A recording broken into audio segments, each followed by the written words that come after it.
Here we go. Thank you. Hey, we are calling to order. Good afternoon. This meeting of the Napa Valley College Board of Trustees is now called to order at 4:32 p.m. We welcome members of the public. Instructions on making public comment are posted in item 1 on the agenda, and we will ask at each item if there is public comment. Catherine, can you please do roll call? Yes, ma'am. Okay. Student trustee Soto Gonzalez.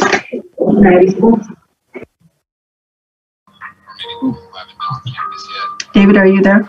I see him. Hello? Yes. Yes. Okay, present. Trustee Rios. Here. Trustee De Luna. I believe is not present. Trustee Baldini. Here. Thank you. Trustee Iverson is not present. Trustee Goff. I am here. Thank you. Trustee Dodd, I believe. He is excused on paternity leave. Thank you. And Trustee Baker. Here. Okay. All right. So I won't ask Michael to do the Pledge of Allegiance since he's standing in an airport.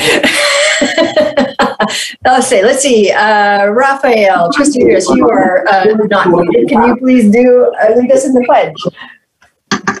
Sure. I pledge allegiance to the flag of the United States of America and to the republic for which it stands, one nation, under God, indivisible, with liberty and justice for all. Thank you. All right, then. Let's see. I see we have been joined by Trustee Iverson. Perfect. Awesome. All right. So, adoption of the agenda. Do we have any changes or additions to the agenda? Otherwise, we will adopt as presented by consensus. No changes. All right. No changes. Hearing no changes, the agenda is adopted. So, we will now be going into closed session. This is public comment for closed session items. At this time, the board will devote a total of up to 15 minutes to hear comments regarding closed session agenda items. Individual comments will be limited to 3 minutes. Do we have any public comment on our closed session items? I have received no public comment. All right. And at this time, the board will move into closed session and we will be returning at 5:30 p.m. The 3 items we will be discussing in closed session are conference with labor negotiators, conference with real property negotiators, and public employee evaluation. So we will see you at 5:30. All right, then. We are returning to public session at 5:33 p.m. And we have no announcements from closed session. So our next item is a public hearing. This is public hearing 6.1, Napa Valley Community College District, adoption of the final budget. And so I'm opening this hearing. Do we have any public comment? I have not received any. All right, then we can close that hearing. And then we have another one to open. This is 6.2, public hearing, Napa Valley College Faculty Association, CCA, CTA, NEA, 2021 to 2022 initial proposal for negotiations. So we have opened that hearing. Do we have any public comment? I have not received any. All right, then we can close that one.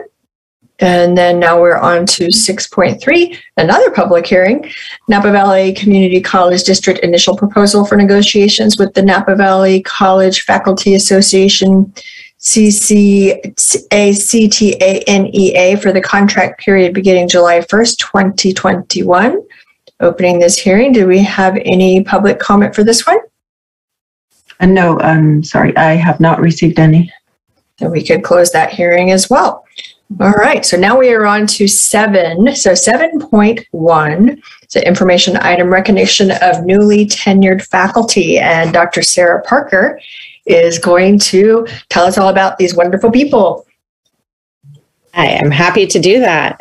Good evening, and it's my pleasure to recognize and congratulate 9 faculty members who recently achieved tenure and who begin the 21-22 academic year as professors at Napa Valley College.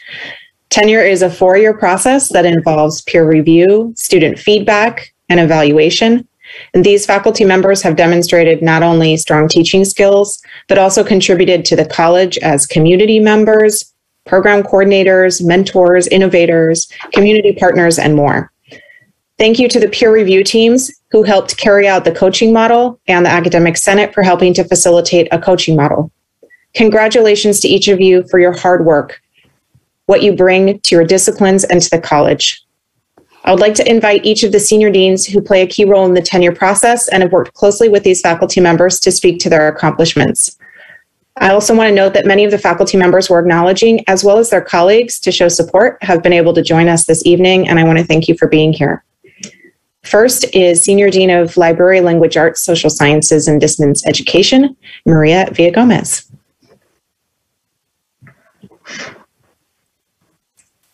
Good evening, everyone.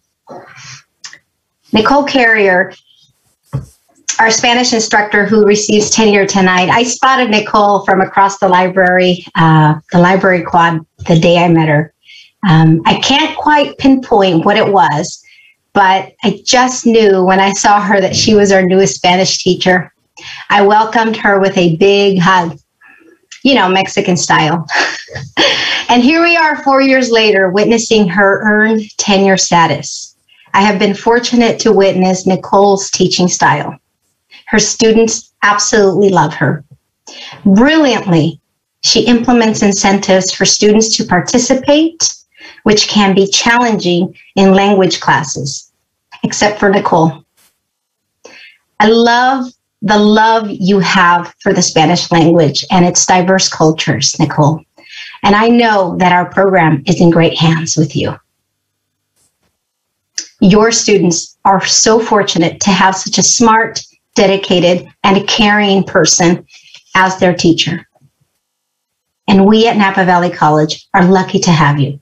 Felicidades y mil gracias por todo lo que haces, por nuestro programa, por nuestros estudiantes, dentro y fuera del aula.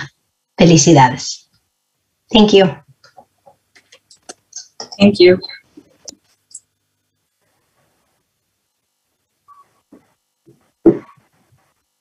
Thanks, Catherine. Yes, you can go ahead and continue moving down to the next slide. Yes, sorry.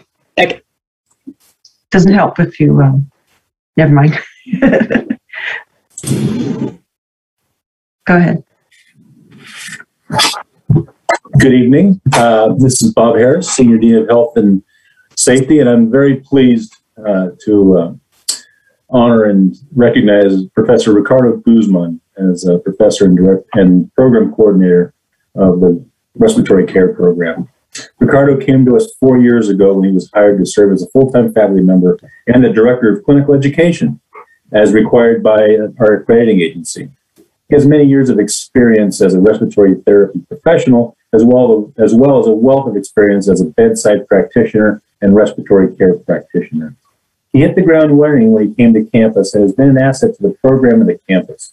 His care and support for his students in the profession of respiratory care is exemplary, which is echoed by his students in their evaluations of his work with them.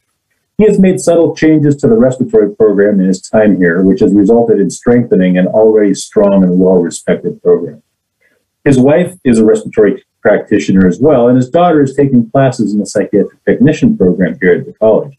Again, I'm pleased to recognize and celebrate Ricardo's achievement of tenure at Napa Valley College. Congratulations. And then do we move on to Alex with Tyler? Oh, Professor, I'm sorry. Bob, I'm sorry. Alex, yes, Alex with me. Sorry. So it looks like we're moving on to Professor Mei Zhang. Good evening, board, and I am particularly happy to be a part of this recognition because this group started exactly the same time I did 4 years ago. I participated in the new faculty learning community with them, and I learned things about them, including, for example, that Dr. Winchesky and I share the same birthday, although just a few years apart. Professor Mei Zhang of this group is an extraordinarily talented instructor who cares deeply about her students and their success. We're very fortunate that she's joined our faculty, and the award of tenure will help ensure that she devotes the rest of her academic career to Napa Valley College and to our students. Mei's teaching is exemplary. Her students and peers recognize that she creates a positive and supportive environment in all her classes. She's also a gifted artist and has brought new energy to the visual arts, working to revamp the digital arts program. She's very active in departmental and college service activities, serving on the District Technology Committee and Educational Technology Committee in the past, where hers has been a very valued faculty voice. I am delighted that she has been recognized with the award of tenure. Congratulations, Professor. And now we will turn to our next recognition, which I believe goes back to Alex Barrera. Okay, well, thank you. My name is Dr. Alejandro Alex Guerrero. I'm Interim Senior Dean of Counseling and Student Success. Truly is an honor for me to be able to speak on behalf of my colleagues tonight and recognize professors in our department. I've worked alongside these folks as a fellow professor, and now I have the privilege of being the senior dean over the area. Professor Tyler Downey, let me say just a few words about him. He brings an intense passion for working with and for our most neediest students on campus through the DSPS program, the Disabled Student Programs and Services. He's been with Napa Valley College since 2017. He came on as an adjunct and later as a one-year replacement. Has taught various courses at Napa Valley College and has also been a member of our care team, which is really focused on helping our students who are most in need or in crisis. He, along with Sandy Barros, our DSPS specialist, has helped to do outreach, especially to the high schools, and especially with students with DSPS needs. In addition, he's now actually, he's very honored to be acting dean of DSPS, testing and tutoring. So that's a position he took on as of July 1st. He has two kids, an English bulldog and a lovely wife, and he's very, very excited to receive this title of professor, and I'm very honored to be able to say a few words on his behalf.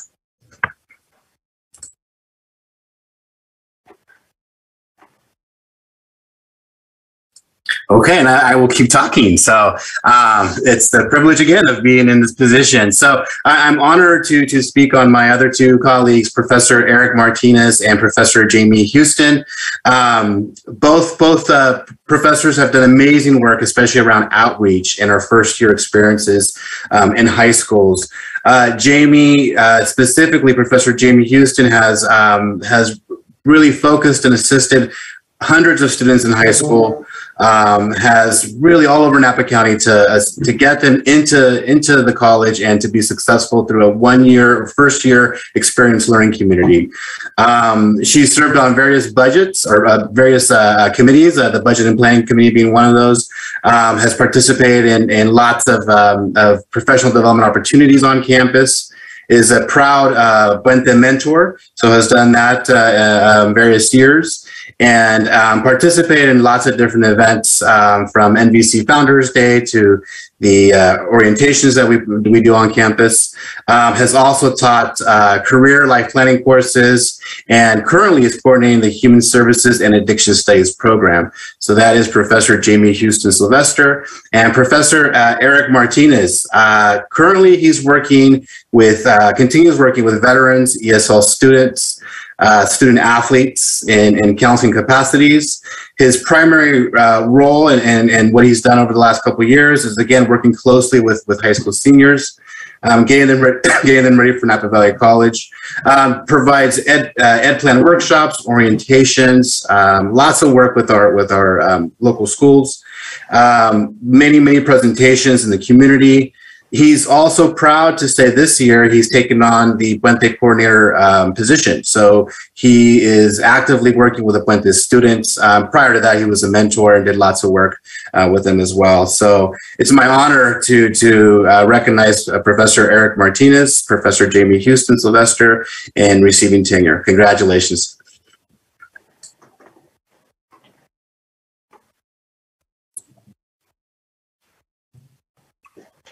Well, there is a sign of the times.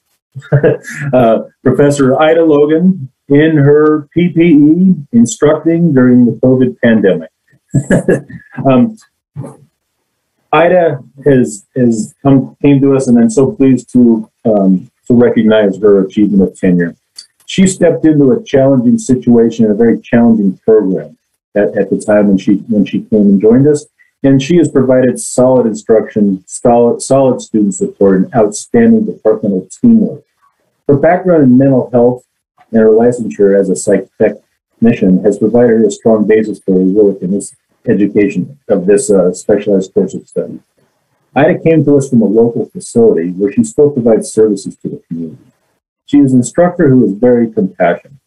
She has high standards for her students, and she has high standards for herself, as well as her faculty and staff colleagues. She gives much support to her students in caring and provides a very quality education. Ida has helped to strengthen the demanding psych tech program. She is a contributor to the larger health occupation area at large and is a fabulous asset to the program and to the college. Congratulations to Professor Ida Logan for earning tenure.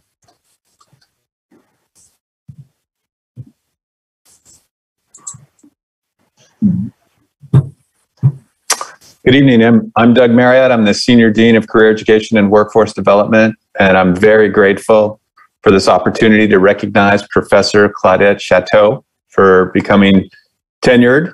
She is an outstanding educator who connects community and industry resources to ensure student success. She's been part of the Napa community for over 2 decades. She has taught business and marketing courses at Napa Valley College since 2015, in addition to work in the winery industry and with other educational partners. On our campus, she leads the Alpha Beta Gamma National Business Honor Society that she took over and more than doubled student participation in. She worked, as I mentioned before, at Visa Tui Winery from 2000 to 2016, where she served in a variety of roles, including Vice President of Marketing and Sales from 2007 to 2016. Claudette has presented at several national conventions, including the National Association for Community College Entrepreneurship. Claudette was asked to share how she has streamlined her entrepreneurship offerings at Napa Valley College and highlighted student success stories in these presentations. As a dedicated educator and community member, she also teaches courses for the Napa Valley Education Foundation, formerly Napa Learns. In my view, she is involved in all levels of the educational pipeline, sharing her love of teaching and helping others to advance. She teaches entrepreneur mindset to 5th graders and leadership to 1st graders. She's writing a children's book series that focuses on entrepreneurship and growth mindsets. She has 2 elementary age children and is also a PTA mom and scout mom. I think it's important to note that Claudette earned her Associate of Arts degree in wine and sales marketing from Napa Valley College, in addition to holding a Bachelor of Arts degree in communication from Cal State and a master's in business administration. I feel very fortunate to be able to work with Professor Chateau. She is dedicated to and goes above and beyond for student success.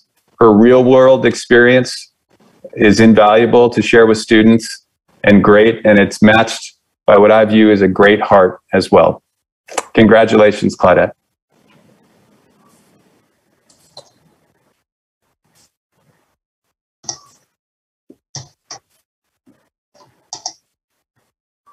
I think it's my turn. Yes. Dr. Lauren Wintzowski. I've had the privilege of observing Lauren in the classroom. The level of expertise and liveliness she brings to our students through her teaching is truly inspiring. Many of Lauren's characteristics have impressed me, but one of the most impressive ones is her ability to convey difficult concepts in ways that not only apply to real life situations, but with which our students can relate. Despite holding our students to high academic standards, they absolutely love her. My impression is that our students are extremely fortunate to have someone of Lauren's intellectual caliber as their instructor. And NVC is lucky to have Lauren as a member of its faculty. Congratulations, professors. I wish all of you an amazing journey in academia. May the force of great teaching always stay with you. Thank you. And thanks to all of you for your presentations. We are also fortunate, and congratulations again to our newly tenured faculty. Yes, thank you very much. And congratulations to all of you. I know how big of a deal this is. It is very, very awesome that we get to count you as our permanent team now. And also, it's kind of funny, is like, I didn't ever think about this before. When you do awards like this on Zoom, it's kind of like when you have the Academy Awards and the person's not there, and then you get like the picture. There's a few moving pictures, but some that aren't. But so happy that those of you who are able to be with us tonight were able to be here to watch us to hear about how wonderful you are. So I am ready to move on then now to public comment. This public comment opportunity is governed by the State of California Brown Act. By definition, this is an opportunity to hear concerns, perspectives, and differing vantage points. The board is not able under the Brown Act to engage in any level of conversation or discussion, but we look forward to this opportunity to gather community input. At this time, the Board of Trustees will devote up to 15 minutes to review comment to the Board of Trustees regarding any subject not appearing as an agenda item for this meeting, but over which the board has jurisdiction. The public may request that the board place an item related to the business of the district on a future board agenda. No action or discussion will occur at this time on such items. Each comment shall last no longer than 3 minutes. Do we have any public comment this evening? I have received none, and I don't see any hands up. All righty then, so we can close public comment. That takes us on to reports. So we have our first report for the evening, 9.2, is Academic Senate Report. Dr. Eileen Tejada, who gave us a written report that is posted, but I believe she may also wish to speak. Yes, I do.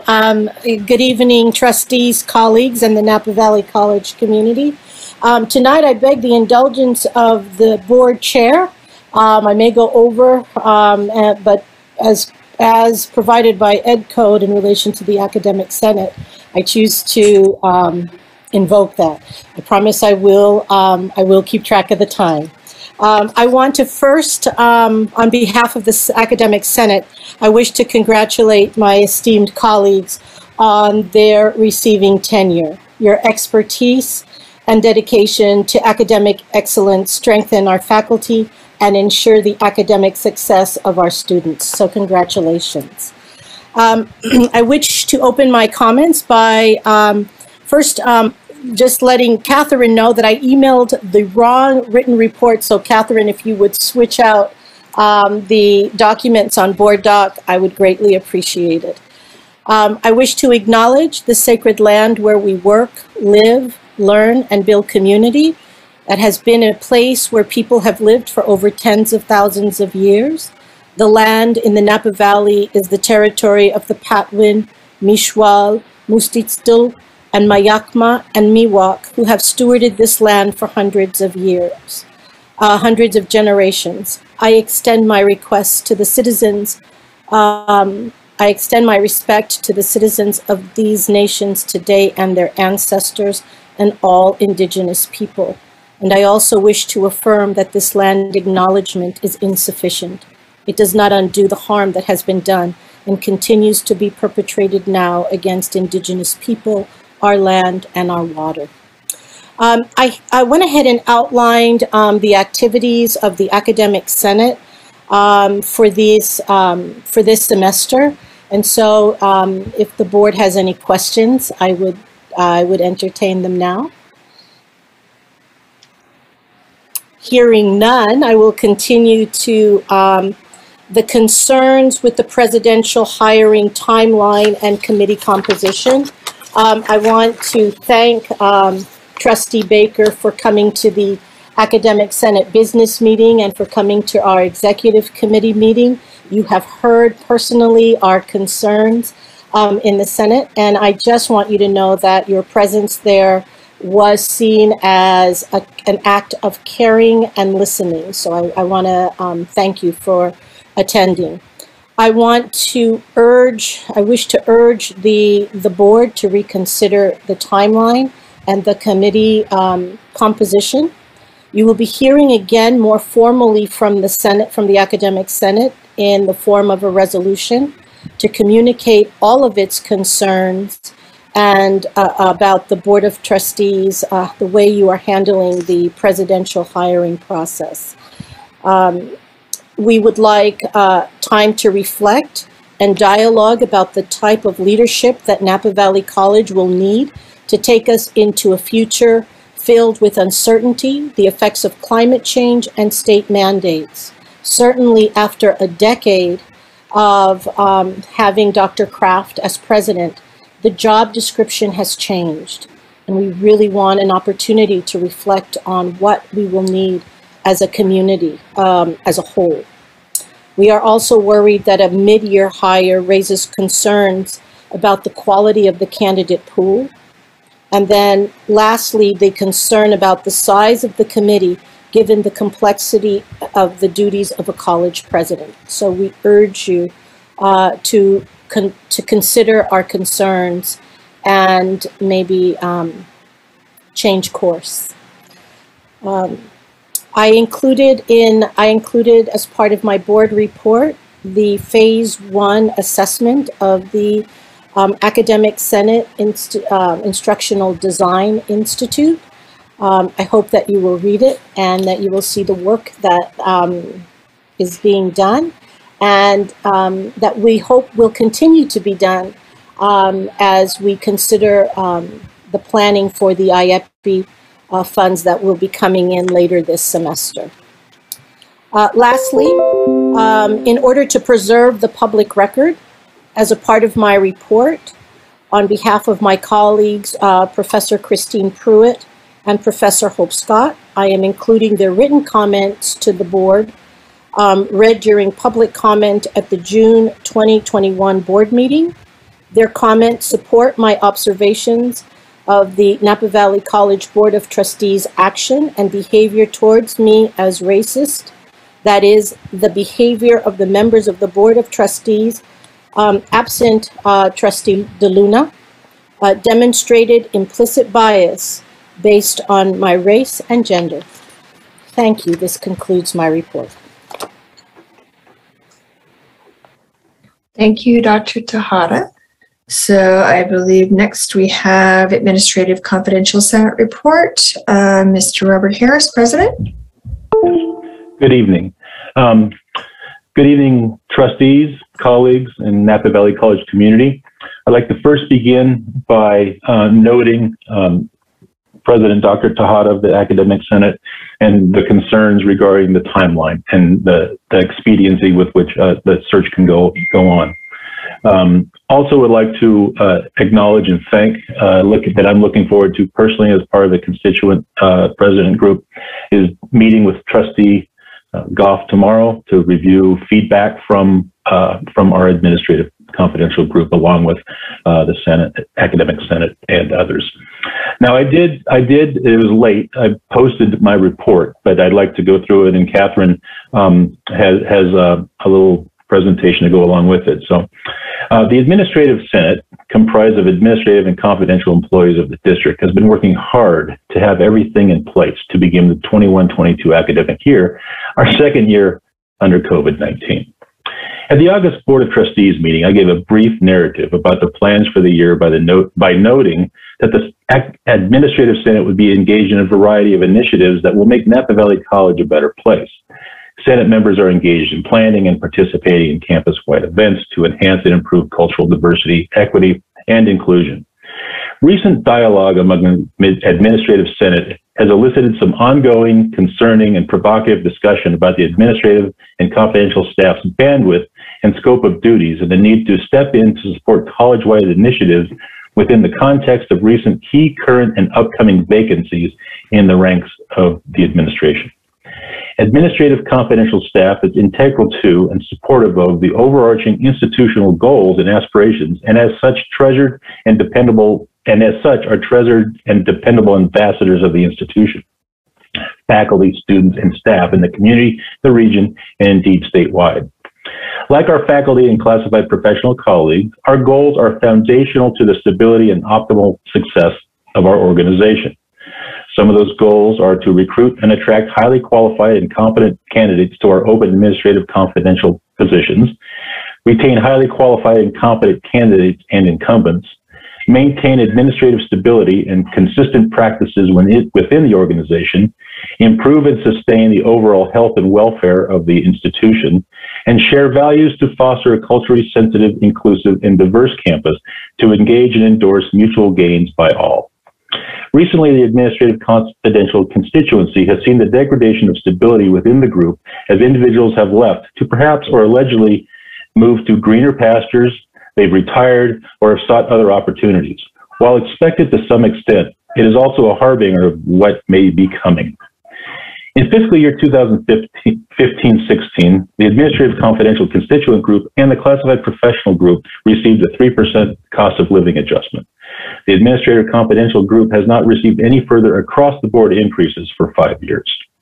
In 2017 and 18, the Board of Trustees authorized a classification and compensation study to be conducted of the positions held in the Administrative Confidential Constituency. This study resulted in an equalization of steps within the salary schedule and resulted in the development of new job titles. What the study did not do, or is not has brought forth as yet, is result in salary schedule augmentation across the board. Some individuals were recipients of increased compensation, and others simply had a new title with little or no increase in compensation.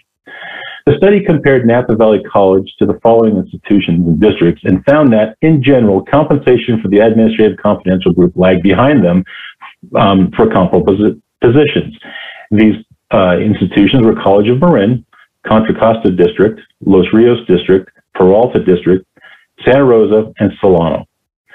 Additionally, since the year of the study, fiscal year 2017-18, the following has occurred at 3 of the other districts that we've been able to determine. Solano has increased all steps across the schedule by 3% since 17-18. Los Rios increased all steps across the schedule by 4% between 17-18 and this year.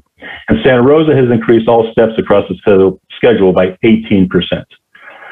The increases among the comparable institutions and districts indicate they wear a risk of further falling out of alignment once again, as we have received 0% across the salary schedule since fiscal year 2015-16.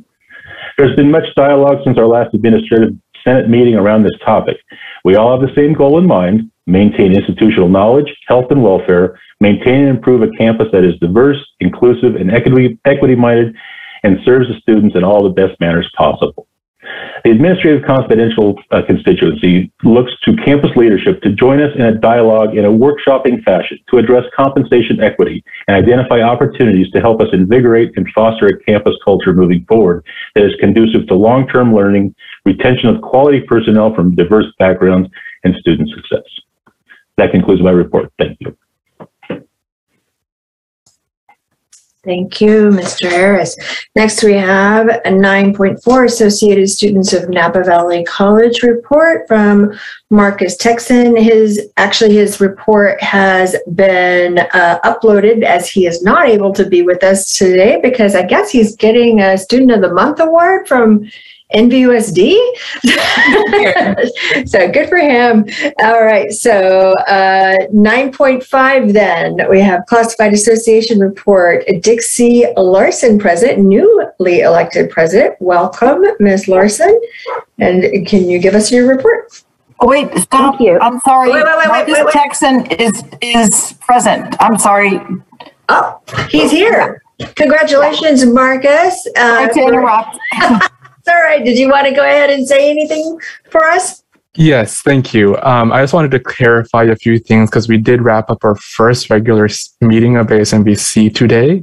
Of course, I want to begin with my formal introduction. Good evening, trustees, Dr. Kraft, college administrators, faculty, and the college community.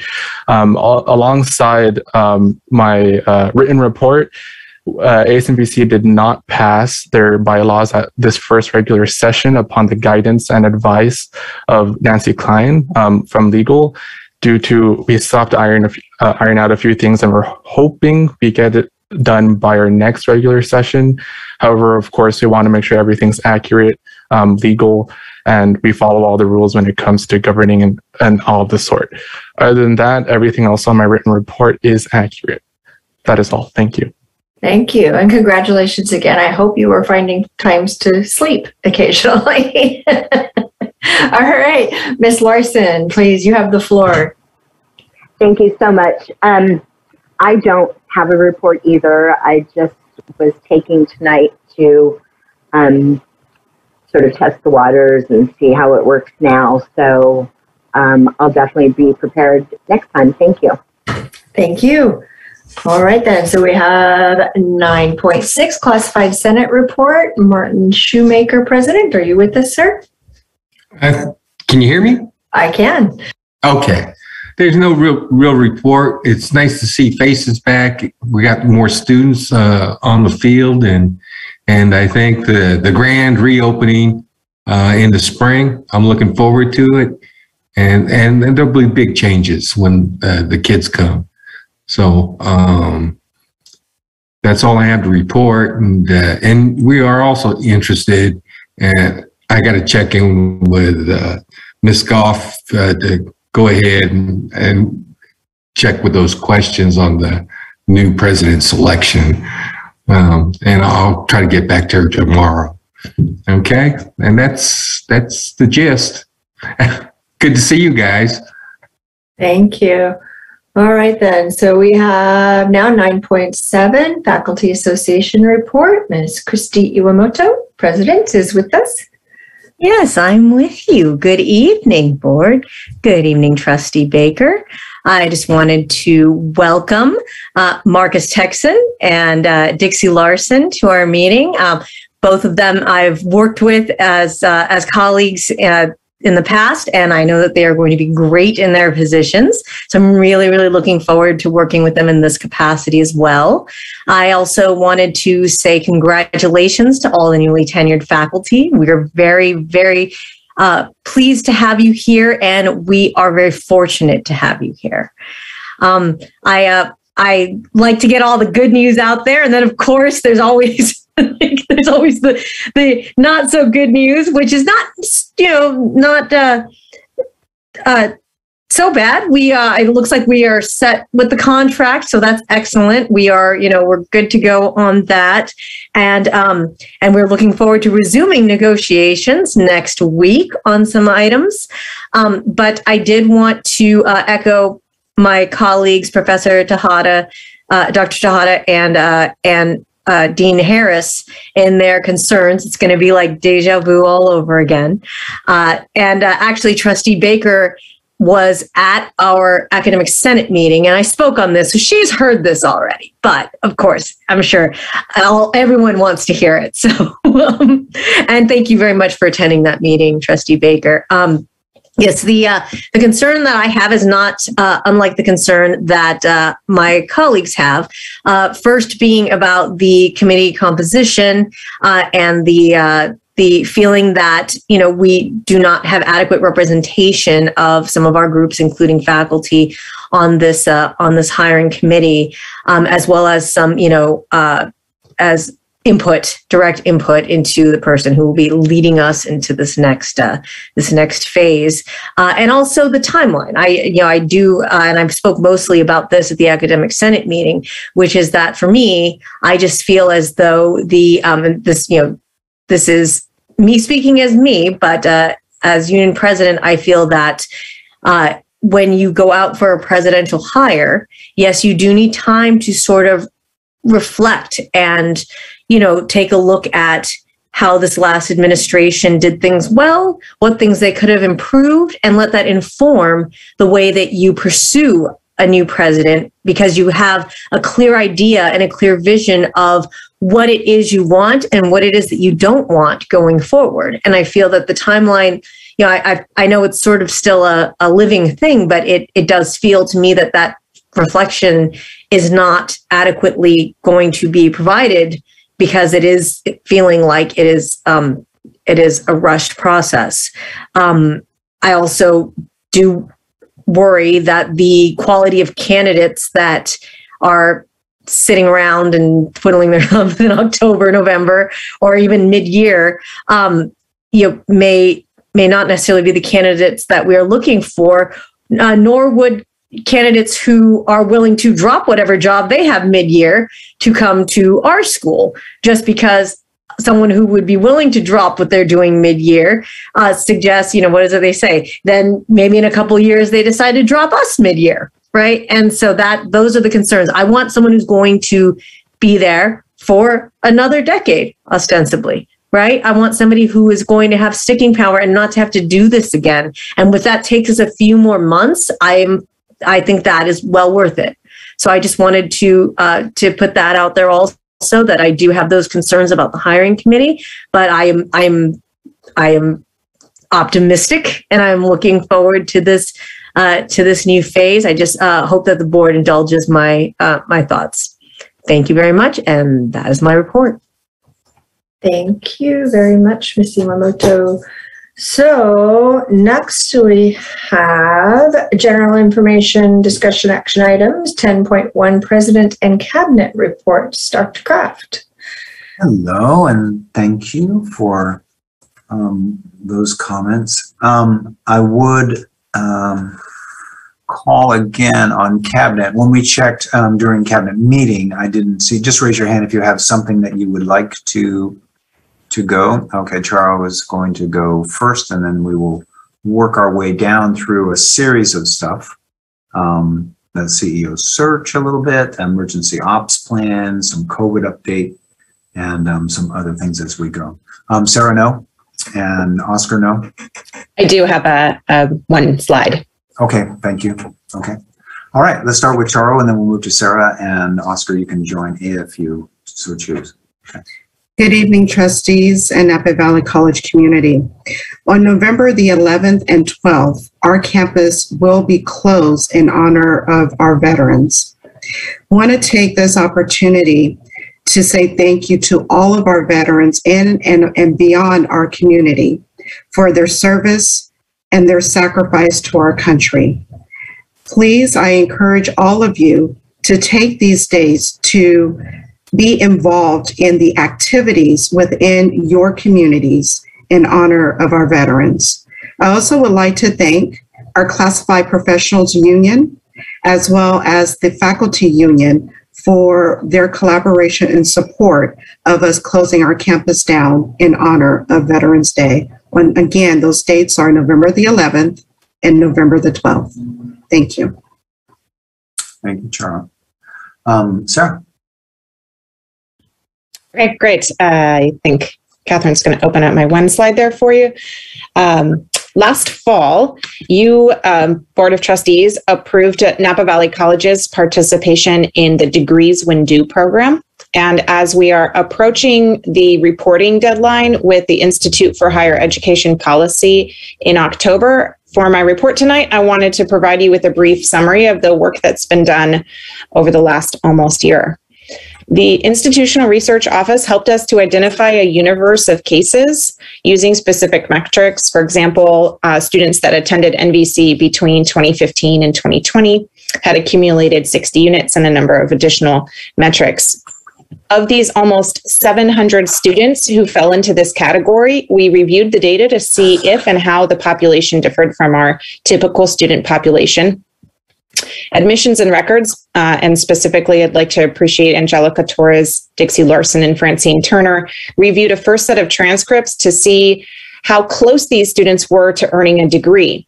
And in the column on the right, you can see that this provided us with some really important information and results.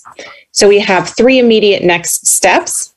10% of the students in this first batch had actually earned degrees but didn't receive them. This fall, those students will receive a letter letting them know that we are awarding them what they have earned with an opt-out option should they choose to decline.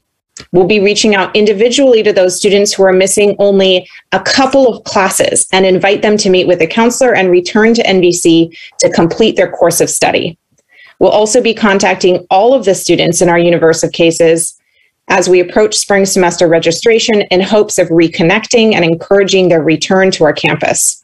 After we submit our report, our agreement with IHAB ends, but we intend to continue with the work of transcript evaluation, outreach, and folding the results of what we are learning into largest campus-wide efforts to reduce barriers for students with our guided pathways work. This has been such a rewarding project to work on and a true collaboration between academic and student affairs. So I wanted to thank you, Board, for your support of the program. And in the future, I hope that we can move also towards pursuing a reverse transfer option for students as well. Thank you. Yeah, thank you. And this has been one of my issues for as long as I can remember. I mean, talking about reverse transfer with universities was almost an impossibility.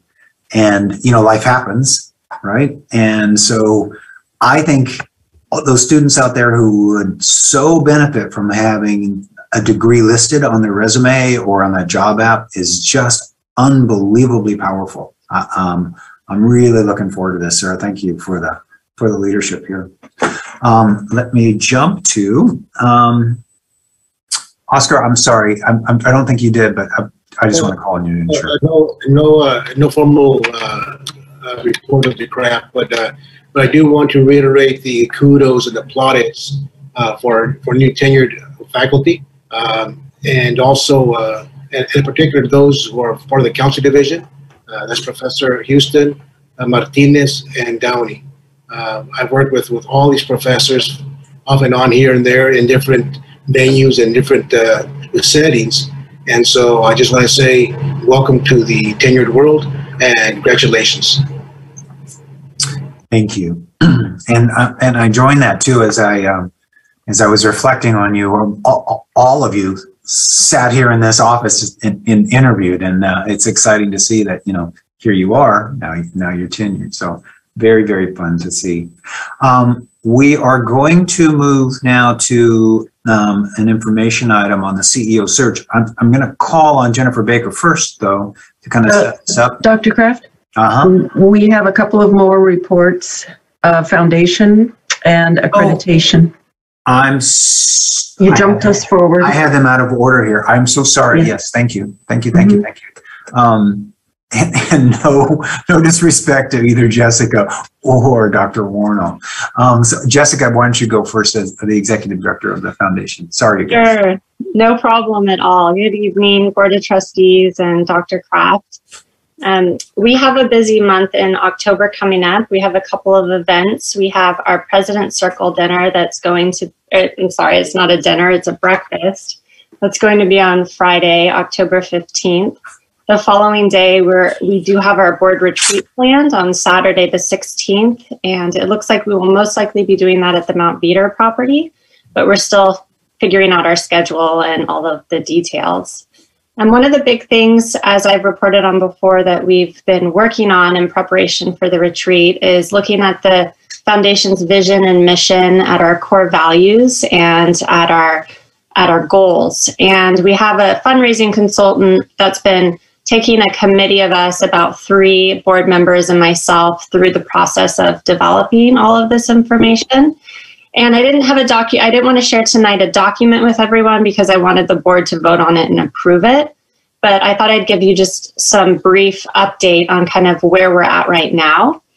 Our vision statement and our mission statement, we talked quite a bit about a focus on access to education and resources that students need to be able to get a community college education. We really were feeling like the foundation should be the resource and the liaison to get every student into Napa Valley College and get them what they need. That being said, our draft vision we've been working with is every Napa Valley College student has access to an exceptional, relevant, and affordable educational experience. The mission that we're looking at is to provide every Napa Valley College student with access to the resources they need for an exceptional educational experience. And we also are looking at our core values. A lot of this, we did a close look at the college's core values and leadership goals and kind of developed this to go in conjunction with those. We have core values of responsive service, integrity, adaptability, accessible, community engagement, accountable stewardship, a legacy of generosity and commitment to excellence. And the three focus areas we're looking at in terms of our goals are leadership capacity, financial adaptability, and program delivery. So that's kind of a little overview and a snapshot, and we'll share the final results with you most likely at the next meeting. Thank you for having me. Thank you. Great work from the foundation and leadership, Jessica. Thank you so much. Thank you. Let's jump to the accreditation update at this section, and we have more later. Jim McGowan and Dr. Warnall, I should say doctor and doctor, I'm sorry. That's okay. Thank you, Dr. Kraft. Yep. Okay, so thank you, trustees and esteemed colleagues. Thank you and good evening. You'll be hearing from Dr. Robin Warnall and myself twice tonight. I'll be handling the customary monthly accreditation update, and Robin, Dr. Warnall, will be introducing the set of standards relative to the Board of Trustees in a few minutes. So our report tonight on the ICER process and the accreditation process is a little bit longer because we've pushed pretty far into the process in a couple of respects, and so we have a bit more information to share with you than the typical timeline. So, but I will start with the timeline. Since the last Board of Trustees meeting in middle August, the Accreditation Steering Committee, which is the last step of review before the standards go live to the campus community for review, the Accreditation Steering Committee has reviewed the drafts of Standards 1 and 2 and gave lots of feedback. They looked at drafts that were based on revisions that Dr. Warnall and I made to Standards 1 and 2 based on review from, feedback from the summer review team. So these two standards, or two sets of standards, have been through multiple layers of review from the writing teams, the co-chairs, the summer review team, the Accreditation Steering Committee, all along the way, and they're in pretty good shape. And we were able to draw some conclusions, maybe not some conclusions, some emerging trends that we'll share with you on the next slide. In addition to that review, the Quality Focus Essay Group has been hard at work. We've met twice to develop Quality Focus Essay projects, one supporting student equity and one supporting guided pathways work. More on that, I'm sure, next month as we begin working on drafting those essays out. The Council of Presidents reviewed the draft of Standard 4A, similar to what the Board of Trustees has done this week. The Council of Presidents reviewed the set of standards related to governance. So we're moving forward on that, piecing it together with the Board of Trustees review of Standard 4C that's happening tonight. So we'll be putting those all together along with the rest of Standard 4 and hopefully moving that forward as well to the next review stage.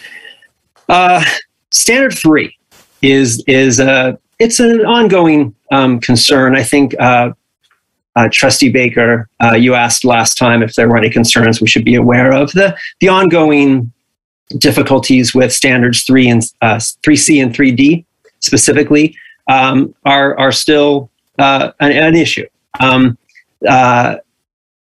They're essentially living in their first draft state. Those two standards have been more or less untouched since April. So five months of very little progress. However, the good news is we have two new senior administrators in place who Robin, Dr. Warnall, and myself have been working with. We've met with the interim vice president of business and finance a few days ago regarding a plan for the completion of Standards 3D, which would be financial resources. And we'll be meeting with our new VP of Institutional Technology next week. Please advance the slide. Okay, so onto that plan. I'll try to keep this short. We are to meet, like I said, with the VP of Institutional Technology next week regarding 3C. We'll piece together feedback from the Board of Trustees on 4C, along with the Council of Presidents on 4A, along with our own revisions based on the various review stages, and hopefully put Standard 4 before the Accreditation Steering Committee in a couple of days. The Accreditation Steering Committee review of Standard 3 is still a little up in the air. At the very least, we're going to get the ASC 3A and 3B, that would be human resources and physical resources, to them in a couple of weeks. Hopefully we'll be able to include the other two standards in that review, and I will be able to report good news in October. Speaking of October, that's our anticipated beginning or commencement of the posting of the standards for the campus community. The posting of the standards to the campus community will include campus-wide forums, open to all to attend to give feedback. We would like to do one forum per standard, one per week in October, but we might need to condense that, doing maybe multiple forums per week, depending on the time frame. And first Board of Trustees reading of the ICE are anticipated early November. Okay, so now that, thank you, Catherine. Now that Standards 1 and Standards 2, Mission, Academic Quality, Institutional Effectiveness and Integrity, and also Student Learning Programs and Support Services, have been through so many phases of review, we've collected so much feedback, had so much dialogue, many meetings with various groups. We feel, Robin and I feel confident sharing some emerging themes that are coming out of the ICER. So this is from feedback gathered from the summer review team, feedback gathered from the Accreditation Steering Committee, and also work that Dr. Warnall and I have been doing over the past several months. So let's start, if you'll indulge me, with some of what we're doing well. The ICER is reporting to us what we're doing well. And we've chosen two topics here to really showcase. One is the program review process, which you'll find woven throughout nearly all of the standards in one form or another. Our program review process, I believe, is excellent. It's established, it's comprehensive, it's collaborative, and it's the regular evaluation of our learning programs, our academic programs, and our student learning and support services. As the program review process is documented and described in the ICER, program review is the cornerstone of many of our processes intended to increase student success and achievement and promote continuous improvement. Importantly, program review itself, the process itself, was recently evaluated and improved. And those evaluations for effectiveness were conducted formally, they were well documented, and the improvements have increased effectiveness, also documented. So, program review is great, and I believe everyone involved, the Planning and Budget Committee, and in particular, Dr. Warnall and her staff, should be congratulated on that cornerstone.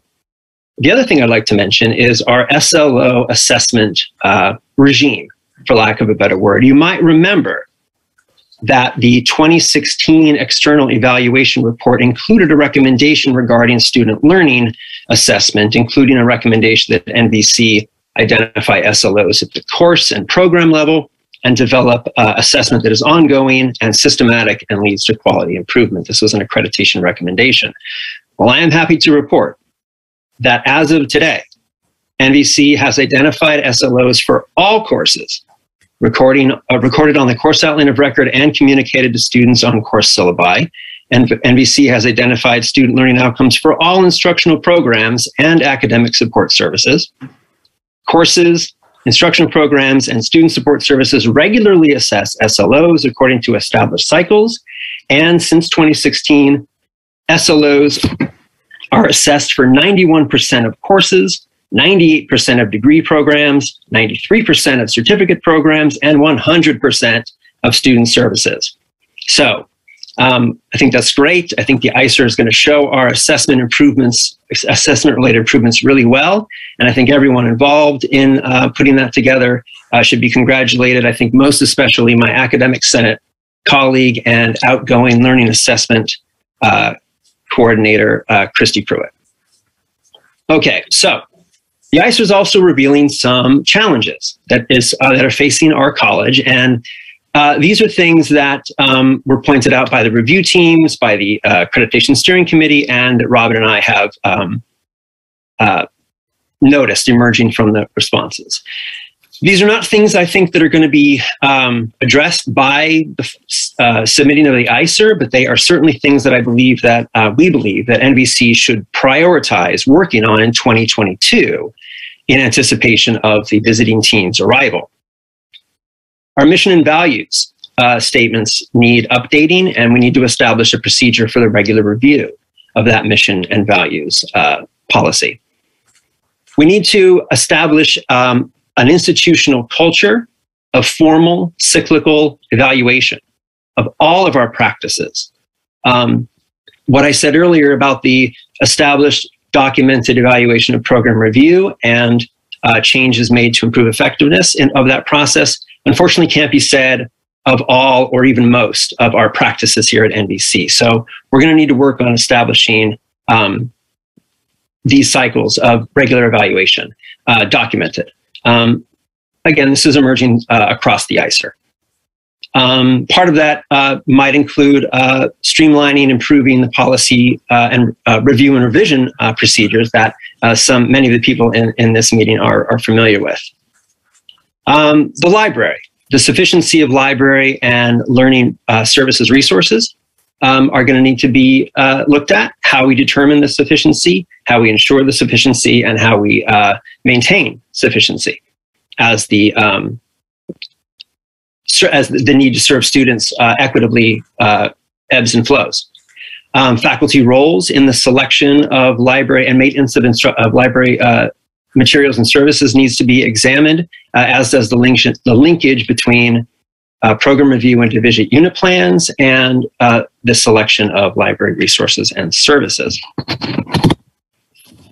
And I've got one more slide for you. Okay, emerging themes from these two standards continued. We're going to need to continue to pour our energy and resources into guided pathways implementation, continuing to clarify pathways, integrate our efforts and improvements across the campus, and increase collaboration across our institution. The ICER is revealing some gaps in our planning and budget processes, and we're going to need to pay attention to that in 2022.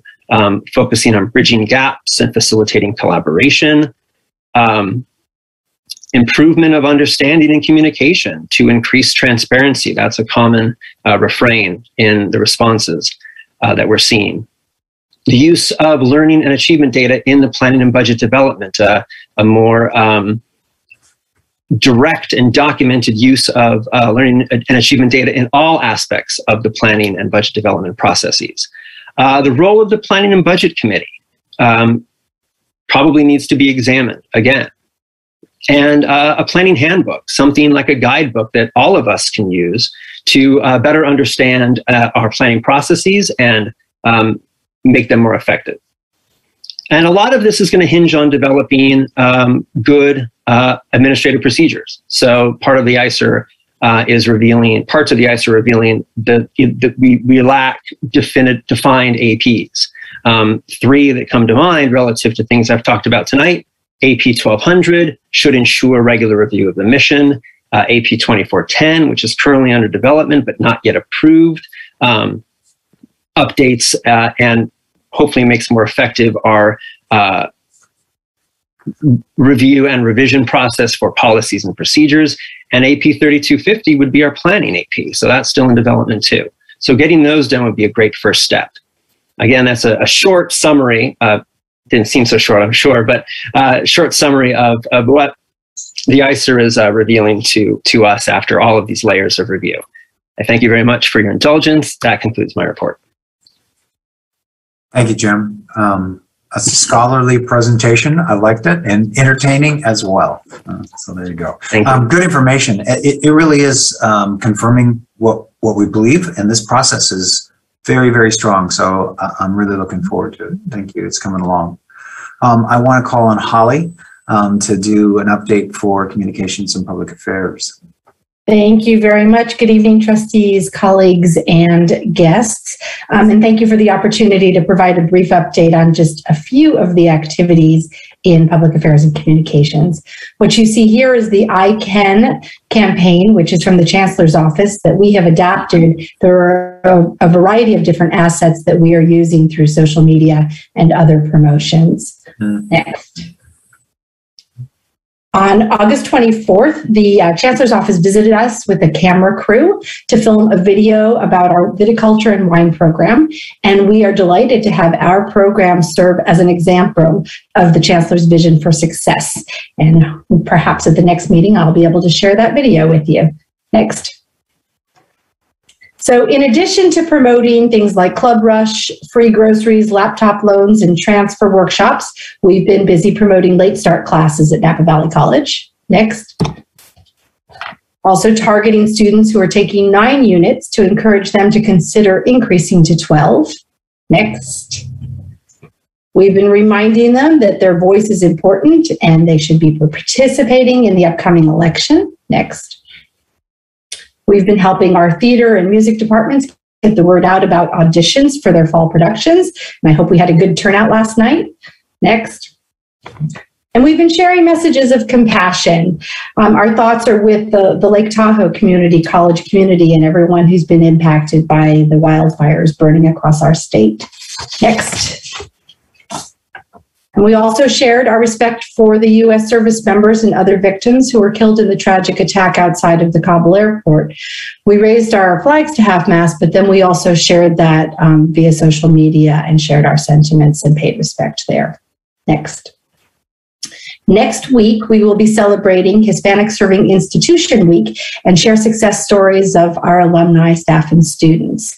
We'll also be launching an ESL campaign and an enrollment and retention campaign, both of which will include promotional materials and advertising. And of course, we continue to move our website project forward at an accelerated pace, and we are working on our 2020-2021 annual report to the community. And the next and final slide. Lest you think that our work is all fun and creative and telling stories, we also get to respond to Public Record Act requests. I want to thank all of you who I call on regularly when I have that 10-day timeline, especially the Business and Finance Office, since most of the requests do fall in that area. And Dr. Kraft asked me just to give you a sampling of the kinds of public record requests that come in. So this shows you everything from our audit report, expenditures over $10,000, employee compensation reports, and even a screenshot of what the transcript release authorization looks like to a student when they're using their credentials. And that's all I have to share for you this evening. Thank you very much. Thank you, Holly. Let me make sure that I am. I think that we are good, right? Did we do it all? Yes, you're on track. So we're moving here. Thank you. Now we're going to move to 10.2, and I'd like Jennifer Baker to take that first, please. Yeah, this is 10.2s on the CEO search update. I'm going to kick this to Trustee Goff in a moment, but I just really quickly wanted to respond to the concerns that had been brought up by the faculty.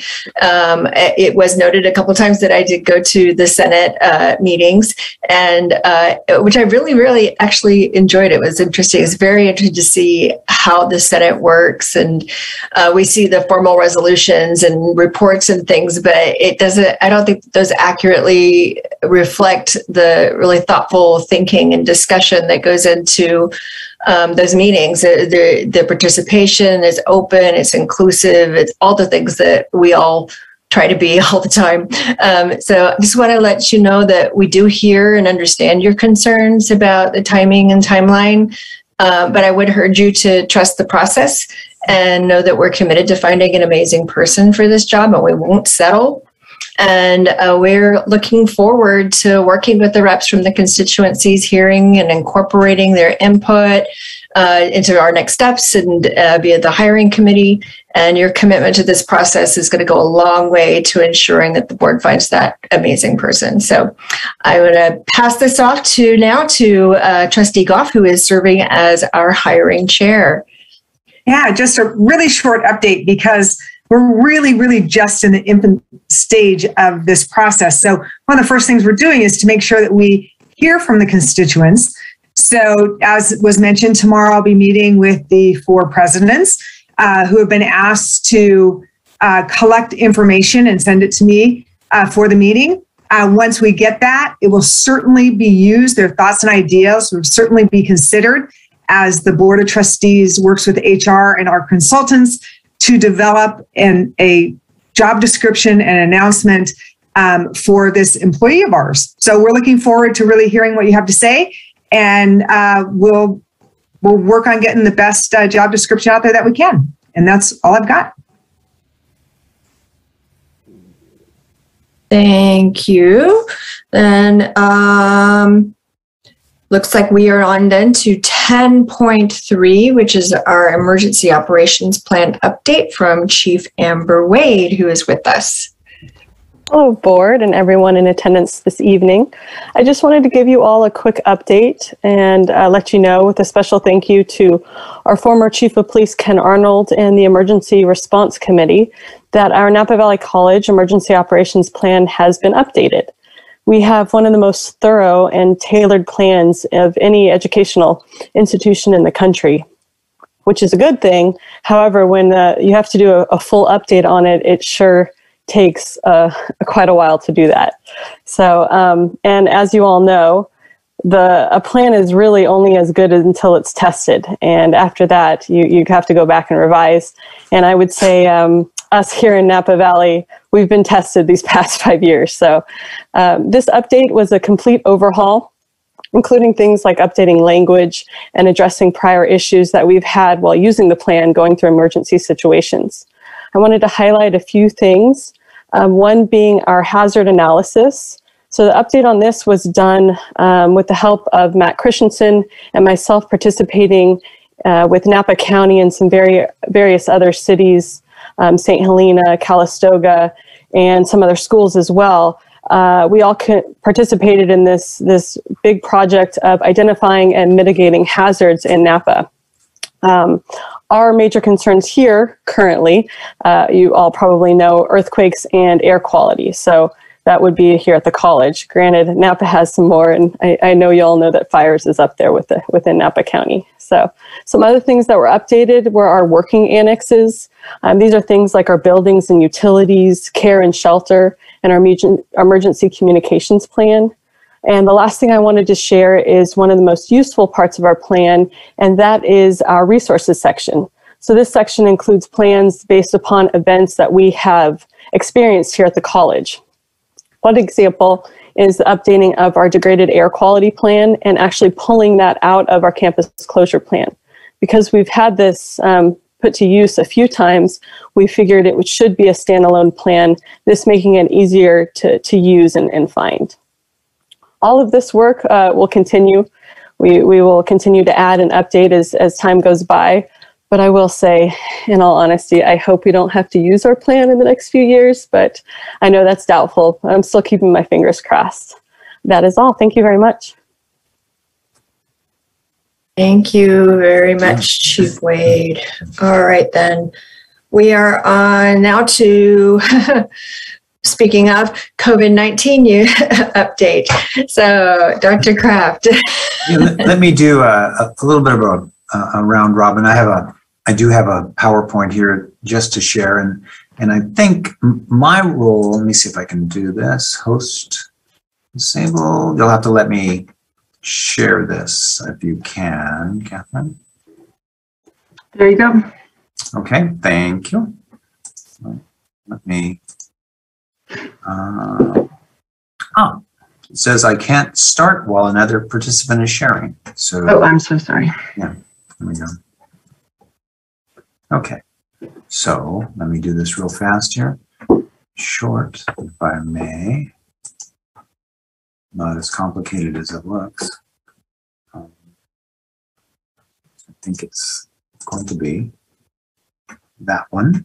Yes. Let me just get real fast here in terms of the the overall issue here. Let's see, slideshow from the beginning. There we go. I think that will work. It may not do the slideshow, so I may just have to be clicked down. You can see that screen though. Is that correct?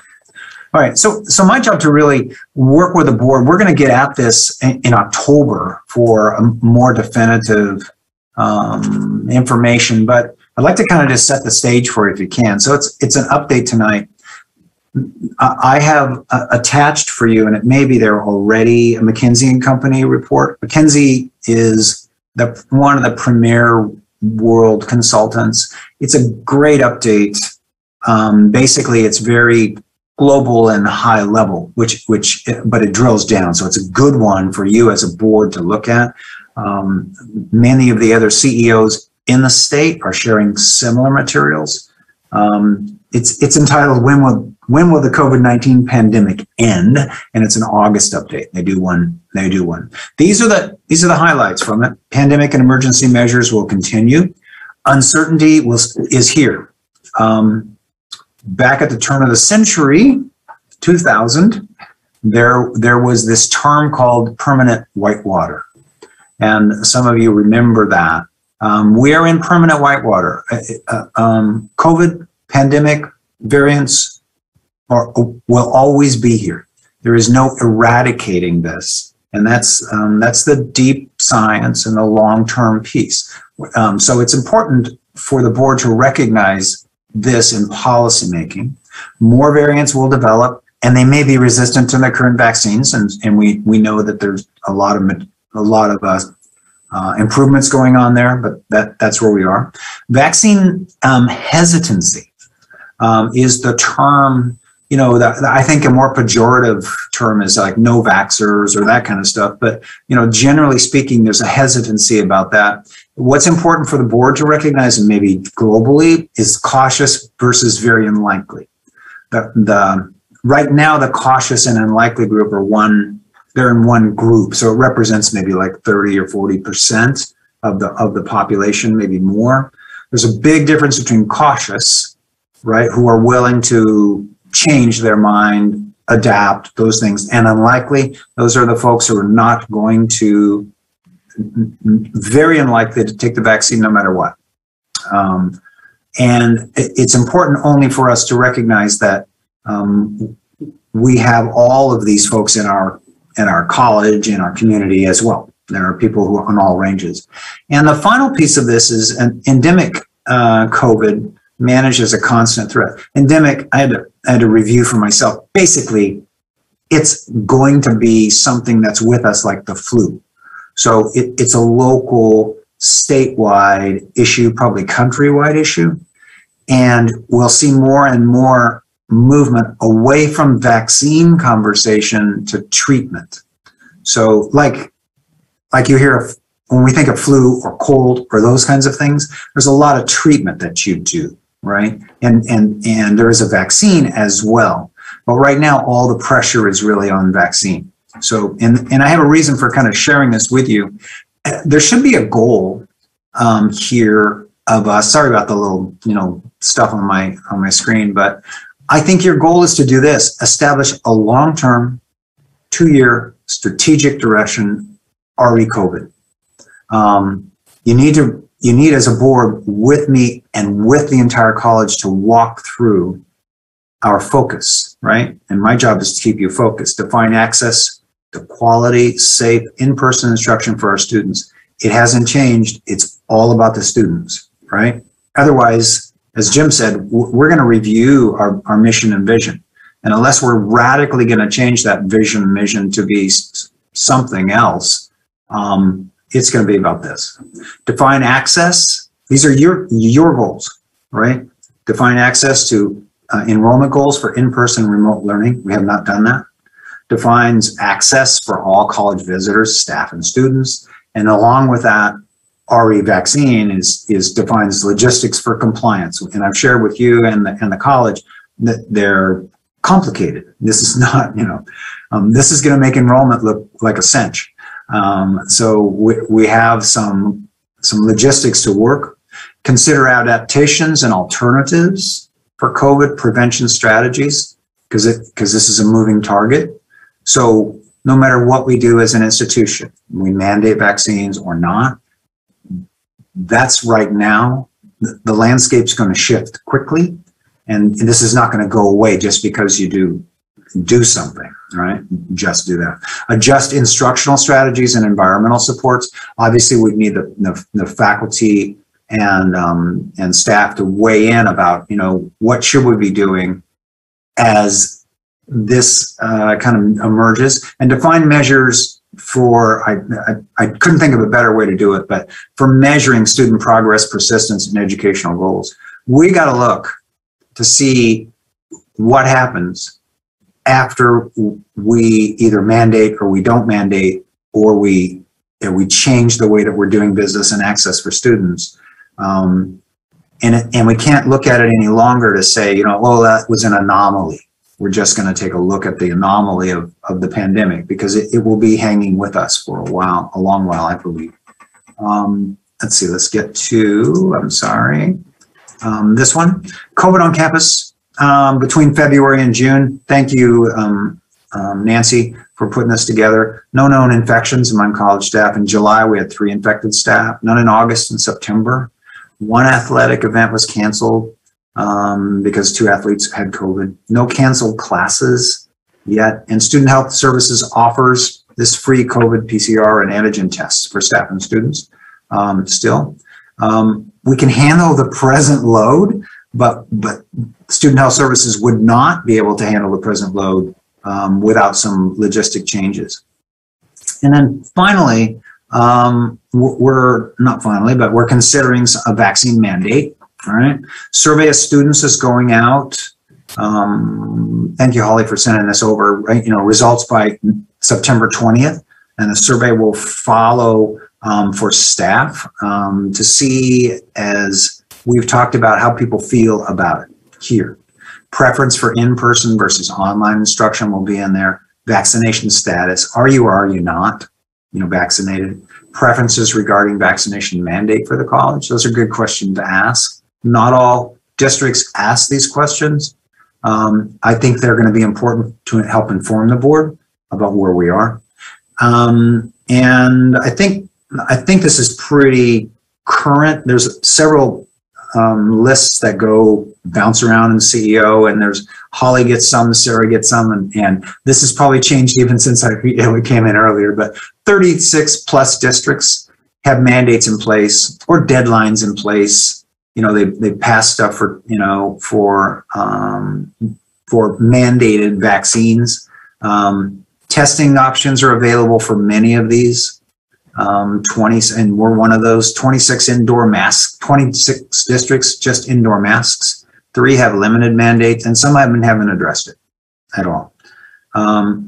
So I wouldn't, you could say, and it's important for us to kind of recognize that there is movement here, and there's positive movement, I would say, towards vaccine, but it's certainly not a tidal wave of folks yet. We'll see how the president's information today, changes a little bit from the White House, and I sent out an email there. That's basically staff, it's not students. The headlines are deceiving, so I have to be really careful on this. It would affect us maybe, but we're already doing what it recommends. So we'll have to just see if that kind of helps policymakers ease into vaccinations or not mandates. And the reason we're spending time with it, and I'm spending time with it, it's not an easy decision. I mean, there will be unknowns here about student access, student equity issues, disproportionately affected groups. We don't know what it means really in terms of logistics. It's likely that if we move forward, that that the landscape will change.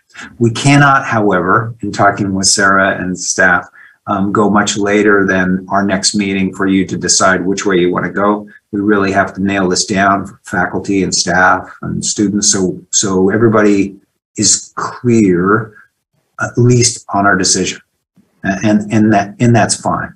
So I believe it's going to come to you. I'm planning on this in October at that board meeting for some kind of definitive action, and we'll have a stronger recommendation. I'm hoping that over the next couple of weeks we will see more information. The two variants, as we know right now, Delta is very strong. There's a beta out there that's also lesser known, but is very much more aggressive. And we'll just have to kind of see how it goes. Bottom line, I'll go back up to this guy. This is not going to change. Uncertainty is a piece of this. So we know that it just is, right? And it's going to be is, in quotes, for our student population, our high school student population, and all of our current students. And that's not going to change. So we know we have at least 2 or 3 or more years of how to deal with this. And that's the important piece for you. So as you start to make decisions, you're going to insist, I hope, on addressing some of those other issues. Not just are we going to have a mandate for vaccines, but how do we do it? What's it mean for access? What's the best issues and moving forward? So it's a quick update. I'll stop sharing here if I can do that. I'm looking how to do that quickly, and I cannot yet do it, but I will. Thank you so much, Catherine. I bumped you. Yeah, thank you. So that's the deal. It's thoughtful. Again, we're circulating, I think, good information. It's my guess in talking with other CEOs, boards, from a policy side, you're reflective of the community, so you get great pressure. But the bottom line, my guess is that your phones, this is my guess, your phones are not ringing off the hook of people insisting that you do or don't, right? I mean, so really, it's up to you as individuals to kind of research, and we're going to give you as much information as possible.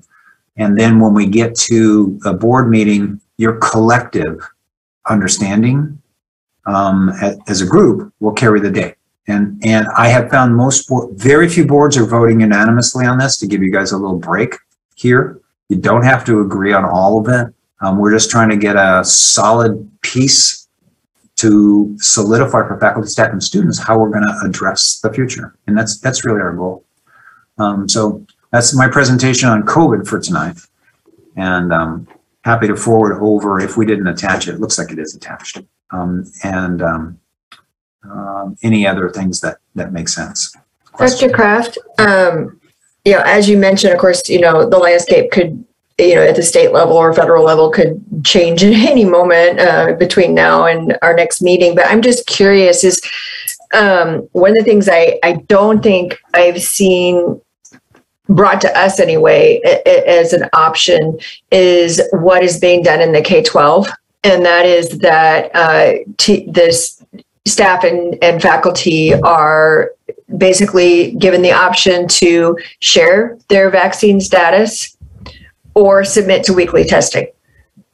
And so I'm just wondering if that is something that we might consider as an option as well, rather than you must be vaccinated or you can't Absolutely. Be here. Yes. Or is that something that we could look at as well? Yeah, if we were to look at a list of all of the districts, there's a lot of permutations of that. And I think we'll feel pretty good about giving you some options for you to discuss. And that's certainly one that makes sense. There's lessons to be learned from a lot of institutions. And I know what we can't do. We can't be deer in the headlights and just not do anything. That indecision is not fair to our students or anybody else. So that's why it's coming to you in a very solid way soon. Okay. Does anyone else have any questions or anything? Oh my gosh, a giant squirrel just jumped off my it kind of scared me. There you go. Yeah. So what the heck? Okay. All right. Any questions for anyone else before we move on? All right. Hearing none.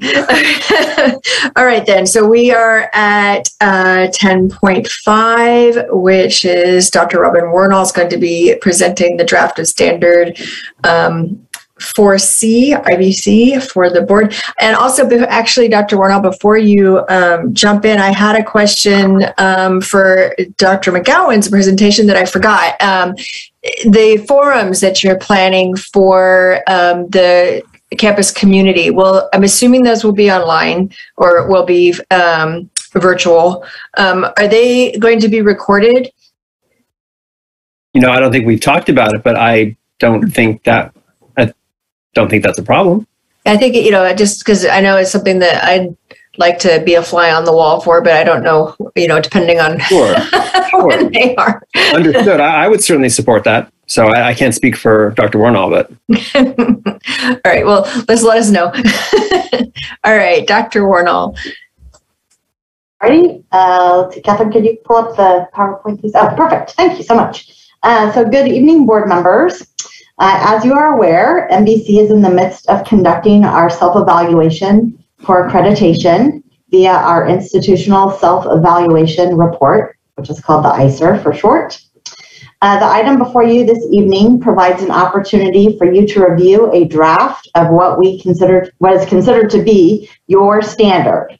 So that's standard 4C regarding the governing board.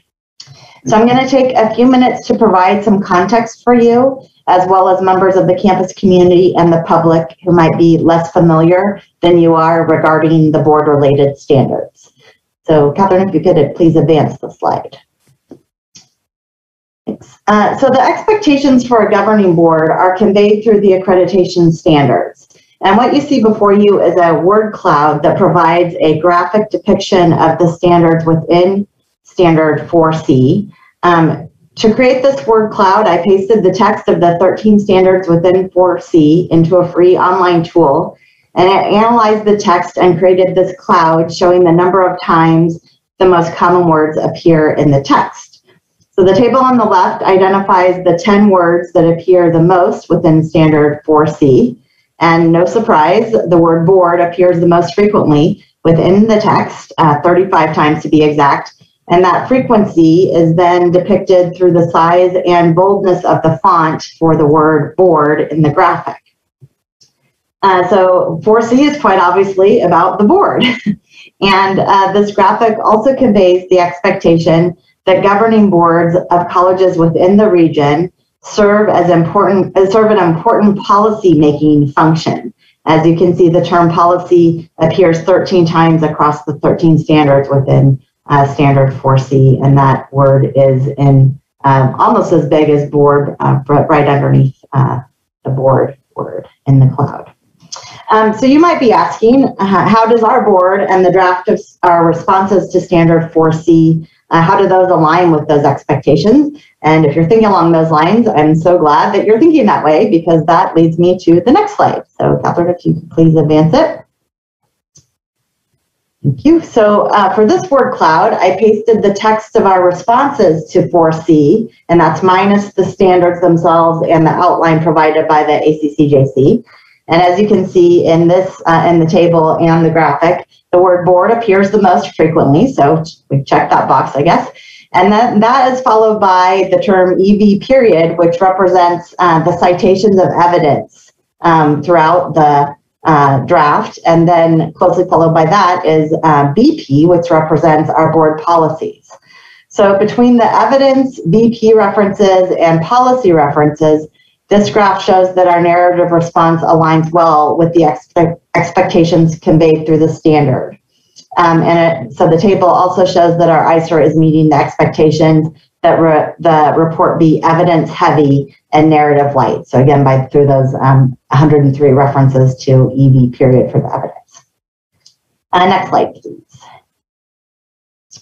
So this slide identifies the general focus of each standard within 4C. I know that the board regularly reviews these, particularly during the self-evaluation process every 2 years. But I've added some underlining to emphasize the role and function of the board and particularly the policy-making role and other activities expected of the board. As you can see, at least 4 of the standards are directly associated with policies or policy making, and the remainder of the standards cover expectations for acting in accordance with those policies, and then regularly engaging in activities such as the review of data, training and evaluation, and regular conducting of its business through things such as the delegation to the CEO and remaining informed about accreditation. So the final part of Standard 4C13 is underlined because it is directly related to the purpose of this agenda item tonight, and that is to provide the board with the opportunity to participate directly in the evaluation of board roles and functions in the accreditation process. So next slide. This slide just briefly describes the work that's been done to get to this point, as Dr. McGowan referenced earlier. So the draft that was attached to this agenda item for you represents the 4th draft of this portion of the ICER. The writing team developed the 1st and 2nd drafts. Then Jim and I, as the co-chairs, revised the responses to develop the 3rd draft.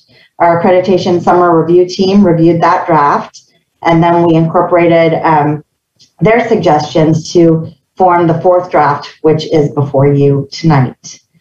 At all steps in the accreditation process, the writing team, the co-chairs, and the review teams have relied heavily on the ACCJC's Guide to Institutional Self-Evaluation, Improvement, and Peer Review. And that guide identifies possible sources of evidence for each standard and highlights the review criteria that the peer review team will be applying as they review our ICER. So the next slide gives you an example that's drawn from the ACCJC's guide. And this is associated with Standard 4C8 regarding the board's regular review of data and institutional plans. So as you can see here, the sources of evidence include reports to the board, minutes of board meetings where those items are discussed, and other documents demonstrating that we're aligned with the standard. And then as indicated by the review criteria, the review team will be looking at our report and associated evidence to confirm that the board regularly reviews data.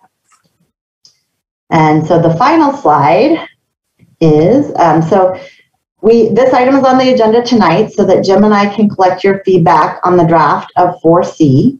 We welcome your comments, suggestions for additional evidence that we can incorporate, and your questions.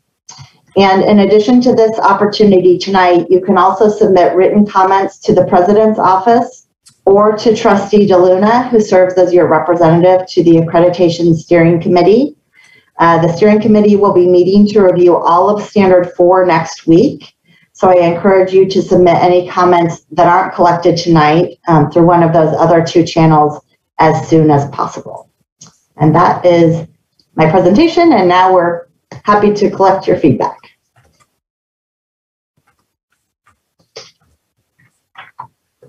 Anybody have any questions or comments? I had a quick question about in reviewing the draft, and thank you so much for highlighting the parts that needed to be done. I was just curious, there was one in particular reference to the lack of a AP related to the board policy for the CEO hiring. And I just wondering if there is examples of that sort of thing from other schools that we could look at. I'm not really sure, because as I understand it, the board policy says that we create a process and we have a process, but I don't know if we need to do anything more to solidify that or formalize that, if that's something that, and because we are going to be coming back to the full board either at our next meeting or perhaps a special meeting to take some of the next steps regarding the recruitment plan, but I don't know if that's going to be sufficient to what you need for your report. Yeah, so I'll I'll respond to that, and then if Jim has anything else to offer, then he can have a chance too. So we've talked about this a little bit, Jim and I have, and so that was highlighted for a couple of reasons. One is that given Dr. Kraft's recent announcement and the fact that we are in the midst of launching a search, it is incumbent upon us to incorporate that as evidence into the current search to show what our practice is. I have not had a chance to review whether like the CCLC recommends that we have an AP associated with this board policy. I think our general practice has been we have the board policy. The board policy says that the board develops the process, and we abide by that part. And you all are in the process of developing and fleshing out the details as we go in the timeline, obviously. And that might be sufficient in the sense that maybe we don't need to have a policy right now, because every board, as it rotates, right, as a vacancy comes up, then the board develops a practice that is probably generally drawn from recent practice, but might be a refinement or include some new components. So that was highlighted both to put us all on notice that we need to have that documented for the purposes of the ICER, and then also Jim and I need to research to help guide the development of the next draft with respect to that. All I would add, I concur with that. All I would add is that in the ACCJC's guide for that particular standard, the possible evidence asks for a established process, which to me is not the same as administrative procedure. The more I think about it, the less sure I am that an AP would be appropriate for this, considering the board doesn't customarily approve APs. So it would be an interesting development to have an AP for this particular item. But an established process does seem to be adhering to an established process, to use the language of the standard, would be, I think, the best goal to shoot for.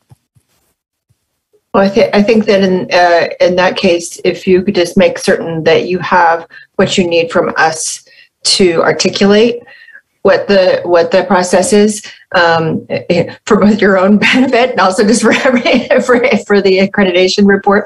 But yeah, just anything that you don't feel like you have clear, please just let us know. And the other items, I think it looked like you were making good progress on, but if there's anything that you're missing that you need, please just let us know or let Trustee DeLuna know, and we'll have a conflab. All right, thank you. Anybody else have any other questions, comments? All right then, seeing none.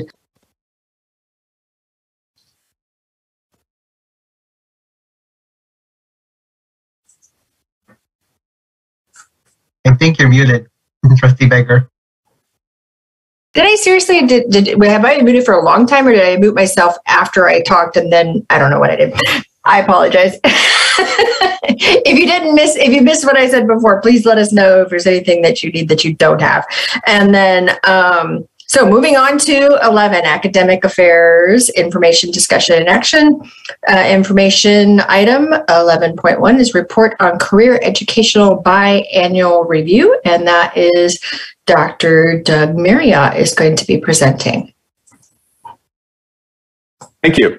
Good evening, Board of Trustees, Dr. Kraft. Grateful for the opportunity to present. You can move forward to the next slide. These are the items I'd like to cover: a brief introduction, the purpose of the report, data related to the report, and opportunities looking ahead. Next slide, please. So first, I'd like to take the opportunity to say I'm very, very grateful for the opportunity to be at Napa Valley College. I appreciate the warm welcome from administrators, staff, and faculty. Particularly like to thank Dr. Parker for her leadership and kindness and time as I've been onboarded. Although I'm new to Napa Valley College, I'm not new to California community colleges. I have 16 years experience in California Community College, mostly in workforce development and career education, which I'm grateful to be engaged with here on this campus. The first quote there is from our website about what we're doing to prepare people to be successful in the world. And the second quote is from the Chancellor's website about career education. This photo, I think, speaks to some of the opportunity and promise. These are students that were served at my previous campus who were underemployed and came in for short-term training. One, Sergio, in advanced manufacturing, his sister, Gabriella, in biotech. It allowed them to get a significant wage gain, but also bridge them into the campus for ongoing training for engineering degrees. And I think we need to meet people where they're at with career education, adapt to their needs and help them advance, and for sure partner with industry. Next slide, please. So the purpose of this report is from Educational Code 78016. We need to always be looking at labor market data. We need to ensure that our programs are meeting labor market demand, that there isn't unnecessary duplication, and we need to show that they're effective. And that's measured by employment. Next slide, please. There is a very robust array of career education programs at Napa Valley College that meet the needs of industry partners.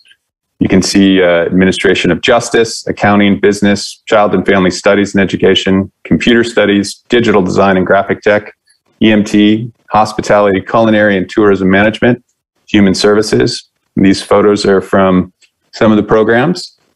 It continues on with machine tool technology, which is vital for the manufacturing sector, where there are many opportunities for placements and advancement.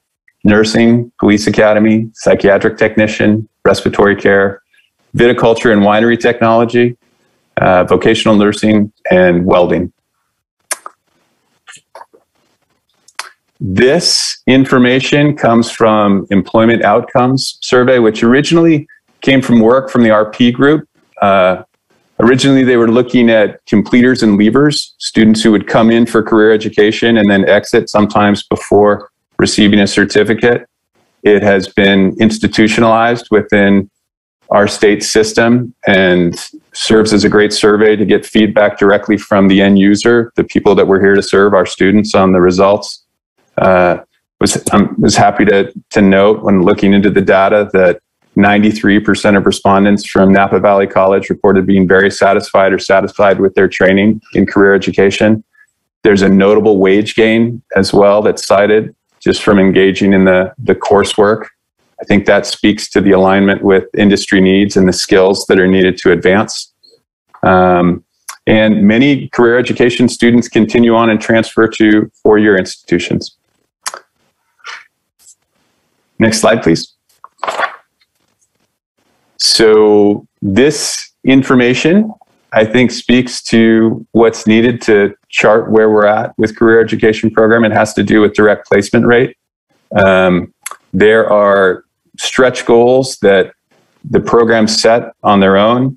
There's a standard, and then it's charted. And you can see in accounting that the placement rate goes beyond the stretch goal and the standard. That's true also for the business and job placement rate. I don't know if this is directly related to Professor Chateau, but she works in this area, and I was happy that she got tenure tonight. And so we can move forward to the next slide. In child development and family studies, you can note here, again, the performance is above both the stretch goal and standard. And this is despite the challenges with COVID-19 and the protocols that are in place for childcare. So I commend that department for ingenuity and adaptation to meet the needs of our students. Next slide, please. The information across all of our career ed programs tells a similar story. You can see the numbers with drafting technology, welding technology, respiratory care, and registered nursing on this slide, that the placement rates are above both the stretch goal and the standards. For the most part, I can say from my month and a half on campus that it seems like the welding department never shuts down. There's students there at night and during the day. And they're there, and I get to talk to some of the students when they're parking, and it's advancing students at an accelerated pace. So I'm grateful for the investment that the college and Strong Workforce is making in all of our career ed programs. And we can go to the next slide.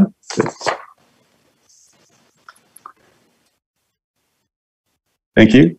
So this tells the story for BWT, for Psych Tech, Paramedic, and EMS as well, that the placement rate continues to be above both the stretch goals and the standard. And the final slide. This is Human Services, Culinary, which is now Culinary for Credit, and the LVN program. You can see the performance rates there as well. And the next slide, thank you. Looking ahead, it's very important to look at labor market data and where projections are. The career ed programs at Napa Valley College are aligned with growth areas. You can see that in term, you'd have to kind of twist your head and look sideways, but you can see in manufacturing and some other areas that this is aligned with what we're training for. And so it's important that we continue to listen to industry partners, to work with our workforce partners, our economic partners as well, to ensure this alignment. And so when we look at what we're supposed to look at for this ed code, is there labor market demand? I think quantitatively and qualitatively, the answer is yes for what's unfolding at Napa Valley College.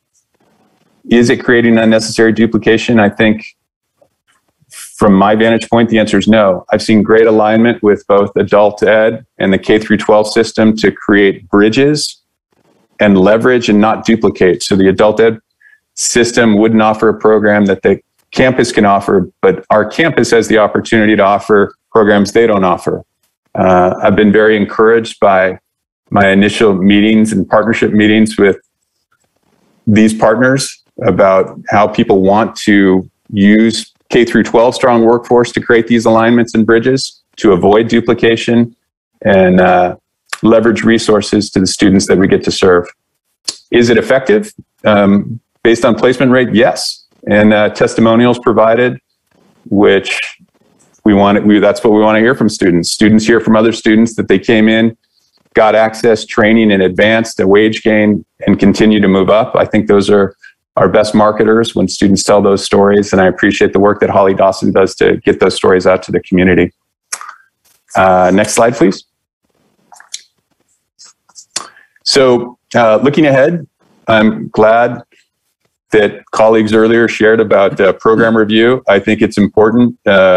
Many of them are unfolding in career ed programs, and it's an opportunity to look deep at the data and the access for our students and make improvements.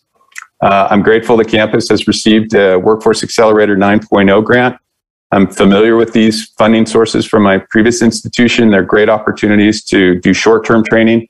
At Napa Valley, it's going to be an opportunity to do a short-term training in transportation, distribution, and logistics, where individuals can come in for an intensive 5-week training, get employed in these fields. But when they come, they'll also connect with our counselors and other resources to hopefully not only get employment, but connect with the campus for ongoing education. I believe Dr. Parker shared that this year, it's the largest group of high school students taking Napa Valley College classes at high school sites ever. And many of these are career education programs, which is great for a high school student to get exposed to viticulture, hospitality, business, or accounting, plants the seed to ideally bring them and transition them into our campus. There is strong workforce implementation and deployment that's helping the infrastructure of the campus. This includes very cool upgrades to many of our programs, particularly one I'm excited about is with welding, where there's almost like a virtual reality demonstration that can be used where students can learn without using a lot of resources, metal, and the other resources that are needed for welding. So it'll increase the amount of students that can go through welding, but it also can be used for outreach because they're portable and can be taken to a neighboring high school or adult school for demonstrations. So I'm excited about that. I'm excited about the alignment with the K through 12 system, as mentioned. The Mount Veeder conversations connect with projected programs in small scale farming for adult ed, which is also career ed based at the Upper Valley campus.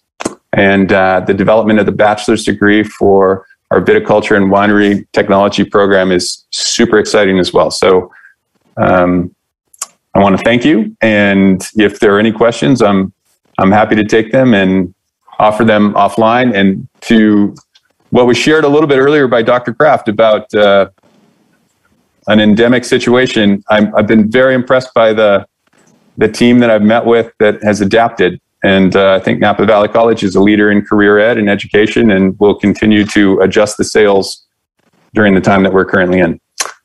Trustee Goff? Well, first of all, I want to thank you for your presentation. I'm sitting here listening to this and thinking of my 140 seniors that I see every day. And I love the numbers. I love that you're proving that, getting an education, no matter whether it's a trade or whatever, it will pay you, right? It'll pay off. And I'm just wondering, maybe this is a Holly Dawson issue, but as a classroom teacher, two things come to mind. Number one, I want a really cool, colorful poster to illustrate these programs and the change in income. And yeah, thank you. You're on it, Holly. Awesome. And then I would love to encourage whatever department, maybe it's your department, Dr. Marriott, but in the springtime when, kids are getting ready to graduate, maybe in May, I would love to have someone from the college come in and talk about these programs and get these kids excited about what they could learn and how that could really boost their income and their expertise in a field. I have a couple of students who started the welding program before they graduated, and I know they're welders now. But me saying, hey, I had a former student who did this, is a lot different than someone from the college coming in and saying, here's what we know. So I wanted to just put those two bugs in your ear, because as a high school teacher, I would love to get more kids access to this information and get them excited about really making the most out of their skills when they graduate. Thank you. Thank you for saying that. The two individuals that I showed in the first slide, they would go with me to other places to recruit. So I'd love to come talk about it. I'm passionate about it, and to bring a graduate from the program that is in close to the age I think speaks better to it. So I'd be happy to continue the dialogue, and I would. We have a date then. All right. We have a date in May. That sounds great. Thank you so much. Yeah, and Holly Dawson's doing a great job on the upcoming website and getting the word out. So that's there too. Thank you. I want a poster, Holly. I want a poster. All right. Thank you. Oh, any other questions or comments for Dr. Marriott? Okay, seeing none, then thank you very much, sir, for that presentation. And oh my goodness, we actually get to do stuff now. It's consent calendar. Okay, so 12.1, approval of consent calendar. Do we have any public comment on the consent calendar? I have not received any, and I see no hands raised. All right. Does anyone need to pull anything for discussion? If not, then I will entertain a motion, please. I'll move approval of the consent calendar. First from Trustee Rios. I'll second. Second from Trustee Goff. All right, then. So, Trustee Goff, how do you vote? Aye. Trustee Iverson? Aye. Trustee DeLuna? Aye. Trustee Rios? Aye. Student Trustee Soto Gonzalez? Aye. And then myself, I will also vote aye. And then Trustees Baldini and Dodd are not with us, so that means we pass it unanimously. And we can move on to 13, Administrative Service Information Discussion Action Items 13.1, 2019 to 2020 Napa Valley Community College District Audit Report. And Doug Roberts is with us this evening to present. Well, I'm in hopes that we have one of our auditors to help present this. I don't know if they are on this Zoom call. I think I saw someone that might have been an auditor. I'm checking for you. Yeah, I knew it was you. You look like an auditor.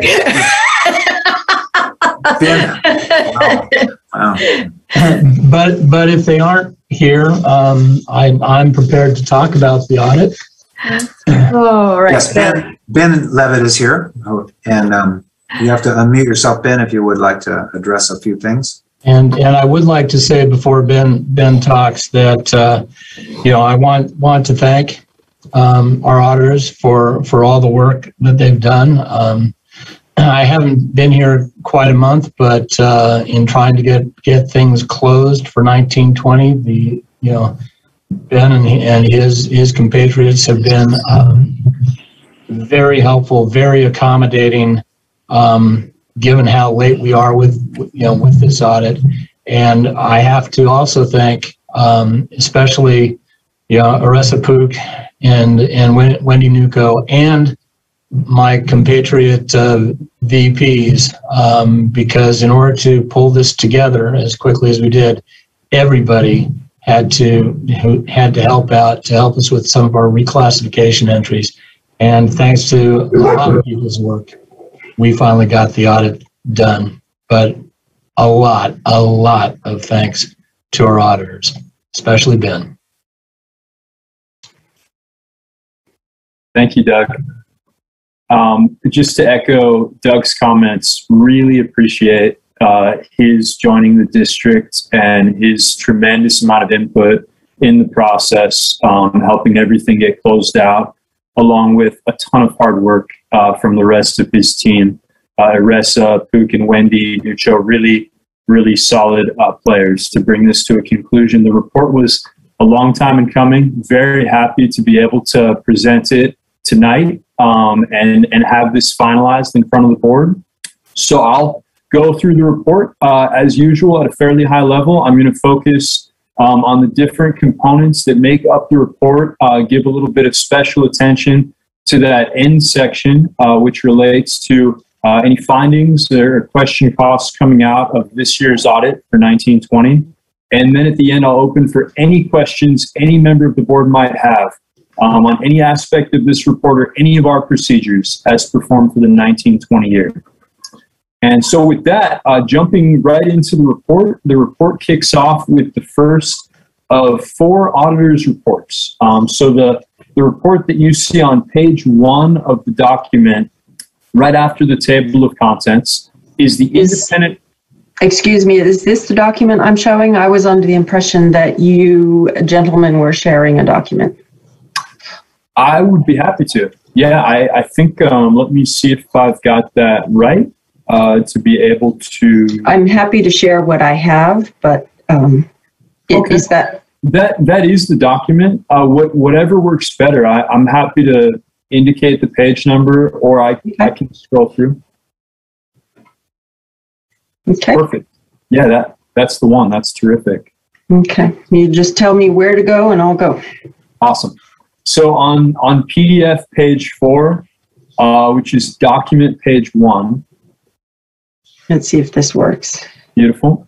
Okay. We've got our independent auditors report. This is where we opine on the fairness of the presentation of the overall financial statements. And I'm happy to report that based upon the results of our procedures for the 1920 year, we are able to provide an unmodified opinion over those overall financials, which is to say the highest quality opinion that an auditor can render. And further to say that based upon the results of our procedures, these financials can absolutely be relied upon by this governing board, the district, and all the district stakeholders. And so going from the independent auditor's report, the next section starting on PDF page 8, document page 4, is management's discussion and analysis. This section is going to give some year-over-year analytical information and share just some of the kind of the thrust of events coming out of 18-19 going into 19-20, and then ultimately looking forward into the year that we just closed out, 2021. And then as we go through that section, getting on to PDF page 17, document page 12, we start into the core financial statements. And so these are the primary financials. These are the government-wide financials of the district, which ultimately take the district's fund financials and then apply a variety of conversion entries to bring them on to modified accrual, which is required for governmental presentation in this format. So we see not only the current balances that come from the fund financials, but also those long-term balances and some very significant long-term balances. So we see in assets at the top of that page, both the current assets as well as those non-current assets, which include that significant amount of capital assets, the district's facilities, over $124 million worth. Going into liabilities, we've got not only those current liabilities due within the next 12 months from these financial statements, but also the hugely significant non-current liabilities, which we've had the opportunity to discuss in prior years, including compensated absences, as well as those liabilities which were brought on through fairly recent changes in accounting guidance, the net pension liability and the long-term debt, which includes the OPEB liability, amounting to over $214 million in total liabilities, ultimately leaving the district with a negative total net position, a government-wide net position of negative $57.723 million. But the very critical asterisk to that somewhat alarming number is that the bulk of that number is derived from those changes in accounting principle, bringing on those massive liabilities, both relating to other post-employment benefits and the net pension liability. And I'm pleased to report, based on the closeout of the general fund, that the district did actually end the 19-20 year with a positive ending general fund balance, hitting the required reserve requirements laid out by the Chancellor's office. So while the government-wide financials do appear to show a very significant negative number, bringing in those government-wide liabilities, the fund financials, or the district's operating financial statements, are ultimately meeting the reserve requirements outlined for entities like the district. And so going on to PDF page 18, the next page, we see the results of activities for the year. So we see those operating revenues, operating expenses, non-operating activities. One thing I want to point out, because I'm going to focus on it in a little bit more detail, is the second line from the very bottom of this page, the prior year adjustment, which we detail further in note 12. That was a beginning balance adjustment, which is bringing on, it's having a positive impact of just over $1 million. And what we'll see as we go into the notes to the financials is that that's mostly going to be relating to the reversal of prior years' benefit accruals that wound up being in excess of the actual cost of those payroll benefits. And so in making that correction, the district realized the positive impact of that dollar amount, ultimately bringing the district to that ending government-wide net position, that negative $57.723 million. And then moving on, we go to the other statements contained within the core. PDF page 19 is going to show the statement of cash flows and the variety of different activities that those flows derive from. And then PDF page 21 is going to break out the fiduciary funds as required by the state.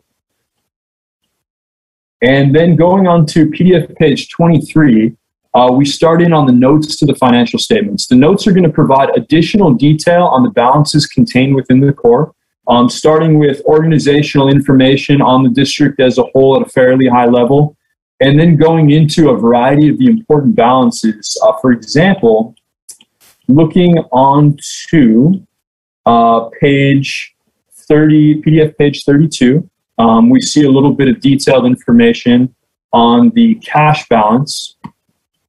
And then going from there, PDF page 33, we get a little bit more perspective on accounts receivable. PDF page 34, we're going to see a breakout of capital assets and long-term obligations and so on, just sharing a little bit of additional perspective into each one of those line item balances contained within the government-wide core financials. And then moving past the notes to the financial statements, starting on PDF page 53, we arrive to the required supplementary information. These are schedules that are required for presentation by the state as well as by governmental accounting standards. So we've got some detail on the net OPEB liability. And then we've also got on PDF page 54, on that next page, we've got additional detail on the schedule of contributions pertaining to OPEB. And then on PDF page 55, some information on pensions and so on. And then going on to PDF page 58, we start in on the supplementary information section. The supplementary information section on PDF page 58 begins with the district's organizational structure. One change for the 1920 year is that now we're required per the Chancellor's office to present auxiliary organizations relating to the district in good standing. So we see at the bottom of this page, for the first time this year, that additional information detailing out both the Auxiliary Services Foundation as well as the VWT Foundation. And then going on to page 59, we see the schedule of expenditures of federal awards. PDF page 60 is going to show a similar schedule relating to the district state awards. And then we've got some information on PDF page 61 pertaining to apportionment. And then following that, some schedules coming right off of the district's 311 as presented to the Chancellor's office. And so moving past supplementary information, we get to the next three of the other independent auditors reports beginning on PDF page 69. The first of the three pertains to internal controls and controls over compliance. This is called the Yellow Book opinion, required for entities similar to the district. And we note one exception to internal controls and controls over compliance as exception or finding a 2020-001, which we note on the bottom of PDF page 69, and which I'll speak to in a little bit more detail when we get to the findings and question cost section of the report. But needless to say, with that one exception, we note no additional exceptions to internal controls and controls over compliance for the 1920 year. The next independent auditor's report on PDF page 71 is the federal opinion, the independent auditor's report on compliance for each major federal program and report on internal control over compliance as required by the uniform guidance. I'm very pleased to report we note no federal exceptions for the year ended June 30, 2020, which is outstanding and a status that enables the district to stay at low federal risk, which is always a good thing to see. Losing that status can cause a number of headaches. So we're very happy that the district had no exception in federal programs for the 1920 year. And then finally, moving on to the fourth of four independent auditors reports contained within this document on PDF page 73, we've got the report on state compliance. State compliance, as prescribed in the contract district audit manual issued by the Chancellor's office every year, is a very wide-ranging section. So actually on PDF page 74, we can see for the 1920 year all the procedures that we were required to exert over the district in the performance of the 1920 audit. A wide variety of areas the district has to maintain compliance with. We do see compliance as a very black or white, on or off type thing, where even a minor exception, even a technical exception, will most often require us to present any exception to this body as either a significant deficiency or a material weakness. And for the 1920 year, we do note 4 such exceptions indicated as findings 2020-002 through 005 that I'll be speaking to in just a moment in the findings and question cost section. And so moving out of the state compliance opinion, we've got a summary of the findings and question costs on PDF page 76, which is going to give kind of an overview of all of those independent auditors' reports and the results coming out of them. And so we can see over the financial statements, an unmodified opinion with a material weakness identified, but no significant deficiencies. We can see over federal, an unmodified opinion with no exceptions noted whatsoever. And then finally for state awards, we can see that there were no material weaknesses identified. There were significant deficiencies, and an unmodified opinion as none of those significant deficiencies rose to the level to require us to modify that opinion. And with that, I'll jump right into the detail over those findings for the 1920 year. So starting on PDF page 77, the first of the 5 comments for this year relates to the Yellow Book opinion, internal controls and controls over compliance. And this is a pretty broad, high-level material weakness pertaining to the overall closing process. In short, the closing process took far longer than we would have liked to have seen. The district did surpass the deadline set out by the Chancellor's office. And there were a variety of reasons for that. COVID created a very tumultuous year, not to mention a significant amount of departmental turnover. Ultimately, though, we do need to hold the district to the standard that's outlined by the Chancellor's office. And so we note that based on the challenges of the closing process, really highlighted by the fact that we were not able to receive a final trial balance until July 17th of this year, we do note overall closing as a material weakness for 1920. The other big asterisk that I would like to put on this is that following the arrival of Douglas, we noted a very significant change in the theme to closing, which gave us a tremendous amount of confidence going forward that the district's processes will be affected in such a way that we're very hopeful we will not encounter similar challenges as 2021 is closed out, really as we speak. The district's in the process of closing out 2021. And in speaking with Douglas, we're optimistic that it will go much smoother than this prior year. So the material weakness over the overall closing process with an optimistic eye toward 2021. And then on PDF page 78, just to reiterate, no federal exceptions noted for the 1920 year. And then jumping into the state comments, beginning on PDF page 79. Starting with finding 2020-002, the student-centered funding formula data management control environment, kind of a mouthful, that procedure. That procedure is asking for us to not only review the control environment, but review the documentation of that environment and any risks that have been identified by the district's IT department. And this was a frustrating one to put down because we actually noted from those conversations with IT that IT is doing a great job at really staying on top of all the key aspects of monitoring SCFF-related data. However, the documentation of that plan was not formalized at the time of audit. And as a result, since the CDAM procedure did require documentation to be written relating to this area, we did need to note the exception pertaining to the lack of documentation in this area. And that's really the extent of the finding there. Based on our procedures, we do believe that the controls, the actual controls over SCFF data are functioning as intended.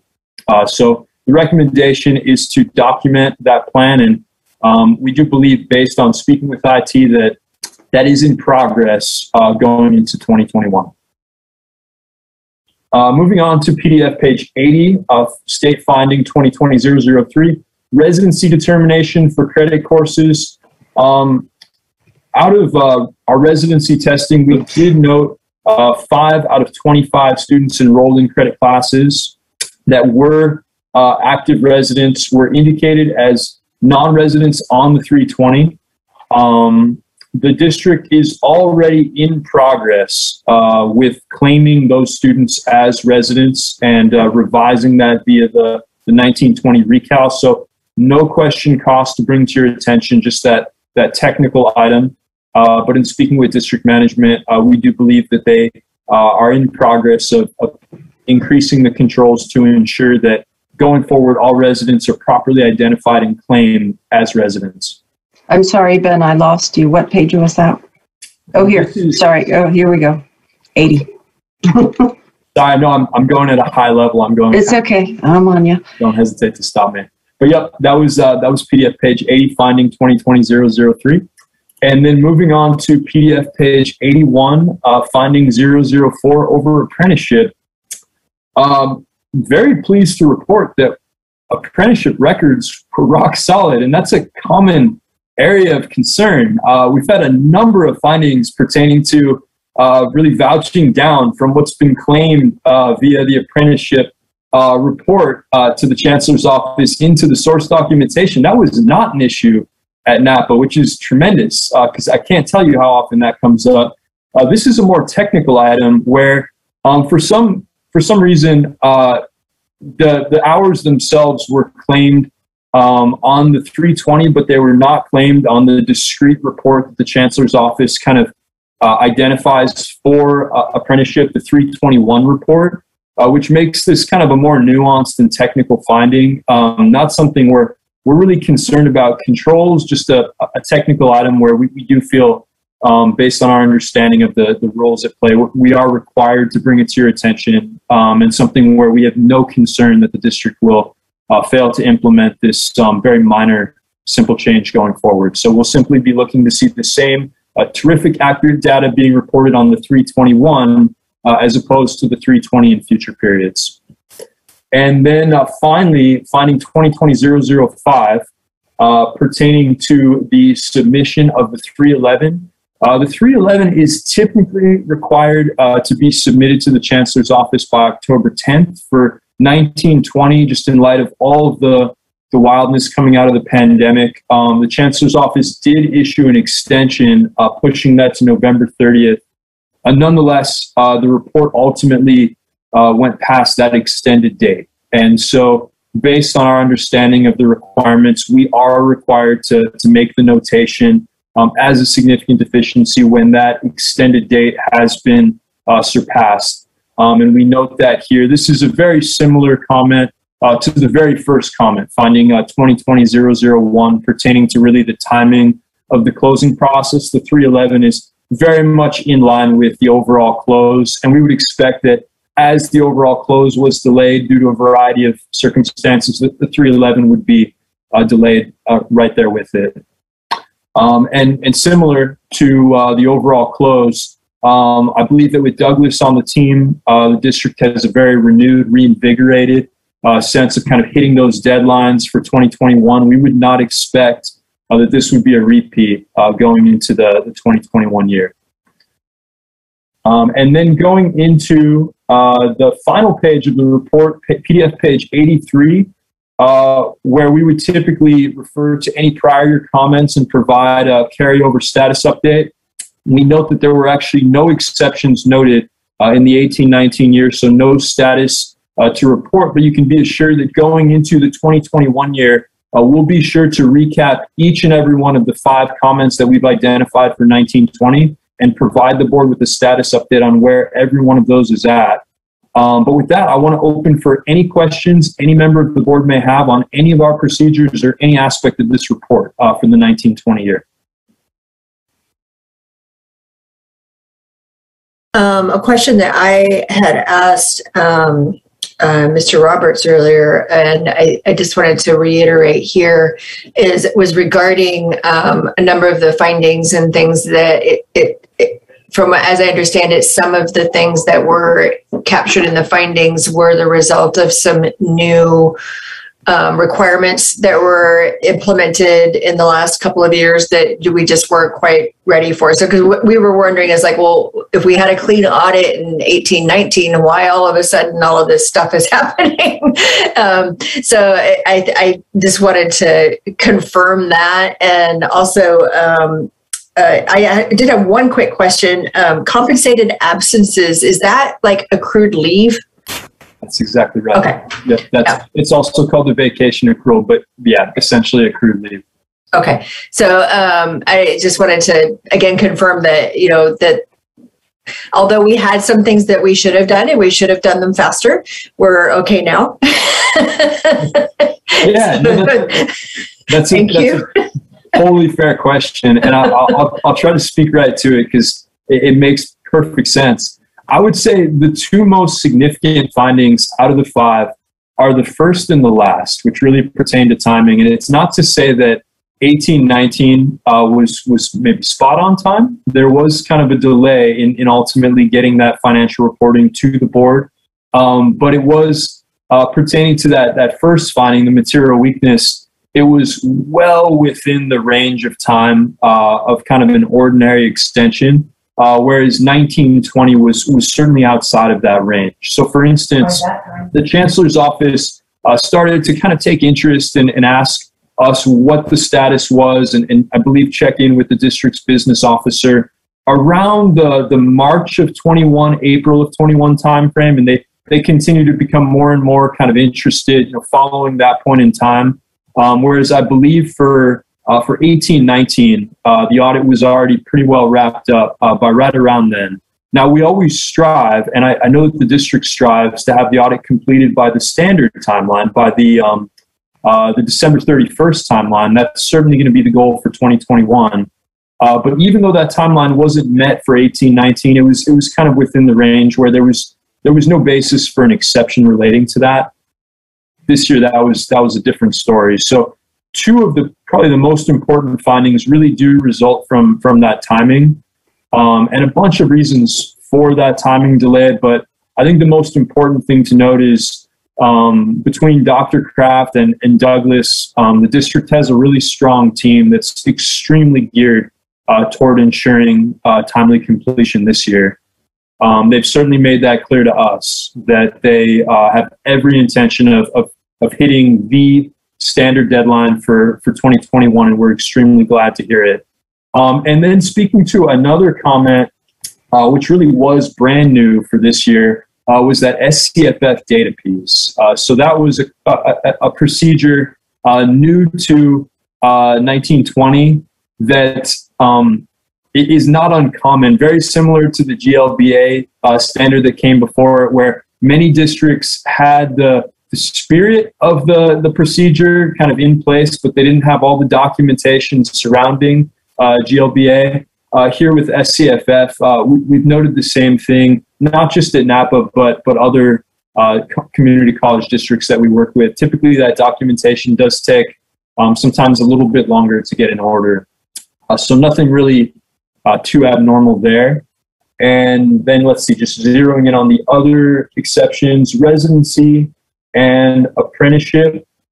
Those I would call out as, not to say they're not worthy of the significant deficiency, but definitely more kind of ordinary and operating findings that did happen to come up this year rather than last year. But I would bet that if we went, say, another year or two prior, we would probably see similar comments noted in those years. There are so many areas for the district to stay on top of from a compliance standpoint. There do tend to be little kind of operating items that slip through from time to time. That's why we have audits. Well, thank you. I kind of feel like this is similar to the conversation we had to have with our freshmen last spring when we got a progress report. So we're going to get our homework in on time now. So thank you very much. Anybody have any questions for Mr. Levitt or Mr. Roberts before we move on, or actually before we take action to accept this? I think I guess a question for Doug is, what's the plan? Obviously we're setting some processes up now that don't sound like they were there prior. So to answer that question, not as I try to remind people, I haven't been here all that long, so I'm still discovering things. My first goal in talking with Dr. Kraft was to get the 1920 audit finished, and that required a lot of reclassification entries. And from doing that, I've discovered that we had a practice of spending a lot of our expenditures out of the unrestricted general fund, and then to reclass those expenditures towards year end. The only problem with that is that it creates a lot of work at year end, about the same time that the budget is trying to be put together. And so one of the things that I have asked people to do and has been brought up at cabinet is that we are going to start expending our funds in the correct expenditure code, so that we do not have to go through this mountain of year-end reclassifications, which take time. And quite frankly, a lot of that, I think, fell upon one individual with very little support, because we have very new, what I would say are new-ish people in the accounting department. It takes a long time to really understand community college fund accounting. And but the two folks that I have working with me right now, Aressa and Wendy, are very capable. It's just a matter of helping them to know what it is that I need to help me, and they are very responsive.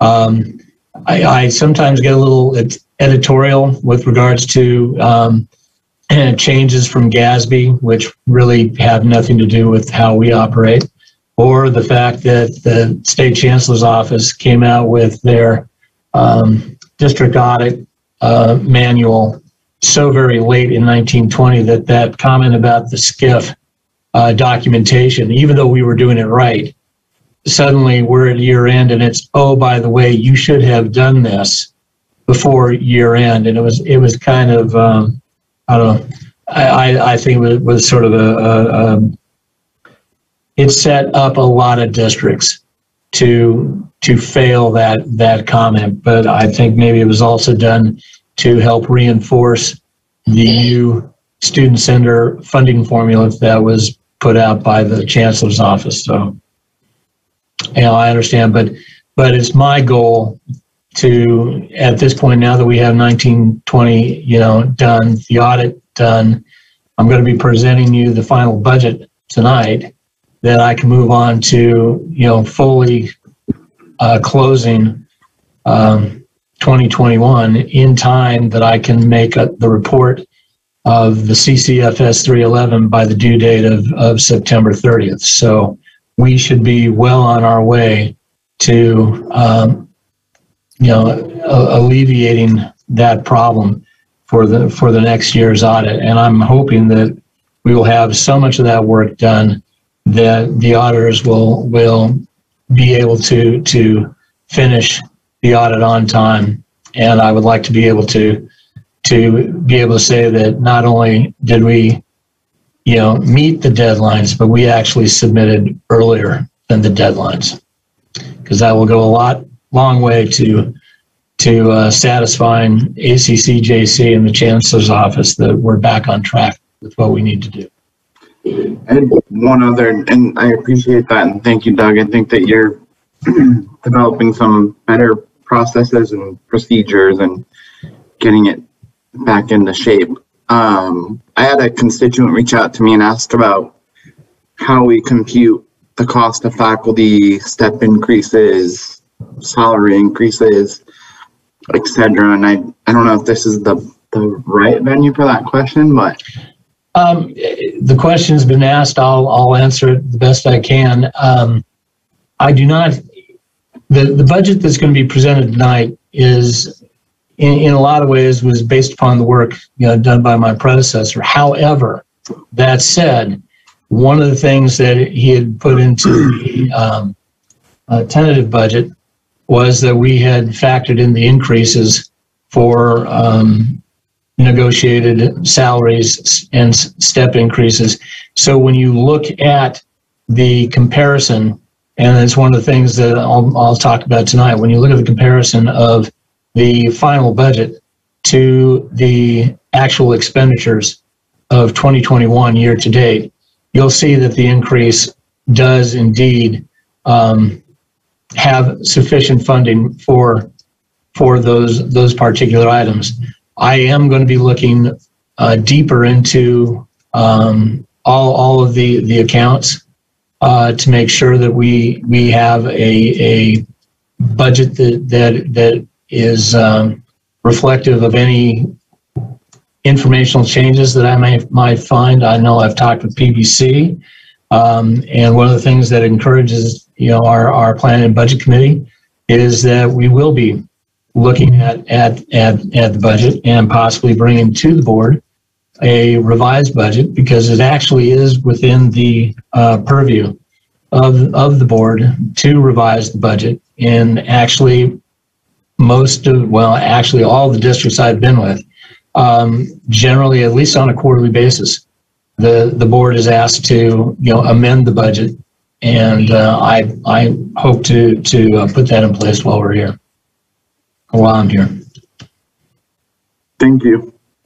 And so, I think that, but again, I want to again thank CWDL for all their work. They have done a fantastic job. And Ben, that is one of the better audit presentations I've sat through. So, not trying to plug them. I've been an auditor. I've worked with several different audit firms. Yours was the most succinct and cogent one that I've run into. So thank you, Ben. I agree. I've been through a lot of them. This one was really good. I also just wanted to thank the community members that had reached out in regards to our budget and audit, for bringing some of this to our attention. And hopefully everything's been answered now, even though it was a little late. But hopefully now, like Jennifer or Trustee Baker said, we're on the right track. And Mr. Roberts, I definitely speak that language, so I appreciate that. That's the way I'm used to working with budgets. So I appreciate that you're maybe going to change things around a little bit so that I am more familiar with it as well. Thank you. Thank you. Any other questions or comments? If not, I will entertain a motion to accept this audit. Move for approval. Second right. Next. I got that first from Trustee Iverson, a second from Trustee DeLuna. Trustee Goff, how do you vote? Oh, I think that was an aye. You got cut off, but I'm pretty sure it was. That was an aye, yes. Okay. Trustee Iverson? Aye. Trustee DeLuna? Aye. Trustee Rios? Aye. Student Trustee Soto Gonzalez? Aye. And then I will also vote in the affirmative. So with our two absent trustees, we have a unanimous vote to accept the audit. Thank you so much. And then, but Mr. Roberts, you don't get to leave just yet. Oh, no. Now. Yeah, I saw that Ben has already, he bailed. beat a hasty retreat. No, those guys are extremely busy, and I'm sure he has probably left our meeting to go back to another one. to go start work on somebody else's audit. So if you will allow me to share my screen, I will begin my presentation. You go right ahead. Do you want to continue? There we go. Okay, I tried. Did I mess up? No, there we go. There you are. So let me move it over, make it a wee bit bigger, and, excuse me, and start the slideshow from the beginning. Can everyone see that? Yes, sir. Yes. All right, thank you. I'll do it right there. Strategic drink of water, plus I'm getting hoarse already. All right, well, first of all, Good evening, members of the board, President Kraft, meeting attendees. Tonight I'm going to make a presentation on the final budget for 21-22. And before we get into it, the weeds, so to speak, there are a lot of people we need to thank for getting the budget to this place. And as you can see, we have a number of folks. We have our co-chairs, Maria and Robin, want to thank them. We have our academic Senate reps. We have Michael and Eric and Amanda. We have our, and Stephen and Aaron, excuse me for that. We have our classified representatives, Jason Bell and Martin Shoemaker, sorry, Michael Shoemaker. Why is that name familiar? Anyways, we have, again, more academic Senate reps, Karen, Nicole, Diana. We have folks from the administration, Matt, Oscar, Robert Vandeveld, Maria Villagomez, and again, another academic Senate rep, Lauren Wazinski, and I hope I got everyone there. Oh, I left out Sarah Parker. Did not mean to leave out Sarah Parker. Anyway, so those are the people who are on the Planning and Budget Committee. Most of them have heard me give this talk. This will be their third time, and I thank them for their indulgence. But just want you to know that this is not the labor of just one person to get us to this point. A lot of people are involved, and I thank all of them. When we begin to put together our budget, we try to, the starting point for that is our institutional strategic plan, and we have 6 priorities, and I'm going to go through those. We have the work with our local educational partners to engage our students towards progress of their goals, to increase our students' achievement and completion, to achieve equity in our student outcomes, to ensure fiscal stability, and to enhance collaboration between NVC and our community and civic partners. All right, and the planning and budget process timeline. This starts very early. Last October is when we began this process, and that was the approval by the board of our planning priorities. In February, we had our campus planning and budget development forum.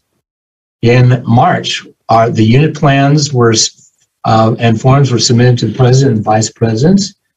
Area councils reviewed plans in March. Cabinet reviews of the area council priorities were done in April. Planning and Budget Committee reviewed the tentative budget on May 14th. The tentative budget was presented to the campus community on May 20th. The tentative budget was presented to the Audit and Finance Committee in June. On June 10th, the tentative budget was approved by the Board of Trustees. The final budget reviewed by the Planning and Budget Committee on 8/27. On 8/31, it was presented to the campus community. And the final budget is being presented this evening. So a lot of people have had opportunities to look at this, but it never hurts to have more. Included today's presentation that I have on this PowerPoint is primarily going to focus on the unrestricted general fund and the restricted general fund revenues and expenditures. The unrestricted general fund is where we conduct our I would call our operational issues. The restricted general fund, that's where we have specific categorical programs like DSPNS, EOPNS, strong workforce, and where we account for some of our CARES and stimulus money. In the tentative budget packet, the unrestricted general fund is on pages 8 and 9, and the restricted fund is on page 10. The final budgets of all other funds are principally carryovers from the 2021 final budget with some modifications. And the other funds include, we have the Child Development Fund, page 11, Capital Outlay Projects, page 12, Post-Retirement Benefits Funds, the California Employers Retirement Benefit Trust Fund, that's a mouthful, our debt service funds, our associated student body funds, and page 17 is our student rep fee funds. Drink of water. All right. And I know I may be going through this kind of quickly, but this presentation will be made available online. So you'll get plenty of opportunity to look at this and go back and have another look if you wish, and I am always open for questions tonight, later, whenever. So the final budget is based primarily on the tentative budget, in that there are no unrestricted general fund dollars available to support new initiatives. Unfortunately, our spending pretty much is right up to the limit of our unrestricted general fund revenues. However, that doesn't mean that we do not have other funds available for one-time purchases. And some of those funds that are available to us are the Stimulus Package Fund, the Capital Improvements Fund, the Technology Fee Funds, the Strong Workforce Funds, Guided Pathways Funds, Student Equity and Achievement Funds, Perkins Funds, IEPI Funds, and EEO Funds. So there is funding available, and most of that funding is in the restricted general fund. Okay. Now, in putting together the plans, we'll start with the President's Cabinet. And in doing their plan, they looked at their missions and values, the established plans we have, our strategic initiatives, which you saw earlier in the presentation. We have board policy, we have health and safety, compliance, compensation equity, review of operational continuance requests using our strategic initiatives. We're trying to leverage our existing technology and infrastructure, maximizing our space utilization, blending our funding revenue approach, have staffing levels as neutral as budget neutral as a goal. We want operational efficiency, we want breadth and impact, and we want direct impact on student success. Strategic initiatives versus the operational continues to be considered for funding. All the district's funding priorities must reflect either a new strategic initiative linked to one of the 6 planning priorities, or is an operational continuance request for additional resources to support and continue current activities. And the following list of funding priorities in the next couple pages reflect either they're linked to one of the 6 planning priorities, and you'll see on those pages the planning priority number in kind of a reddish tone, or it'll say OC for operational continuance, again, in kind of a reddish tone. So looking at our funding priorities on the Administrative Services Council, here is a listing of their priorities, and you can see that that strategic plan item number 3, or they were operational continuance.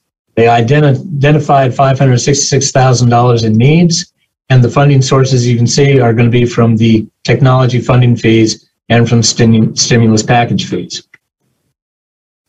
The funding priorities of Student Affairs Council, their primary item was the document imaging system, $150,000, and we have found 3 of our restricted funds for the funding of those programs. The funding priority from Academic Affairs Council, it's a pretty lengthy list.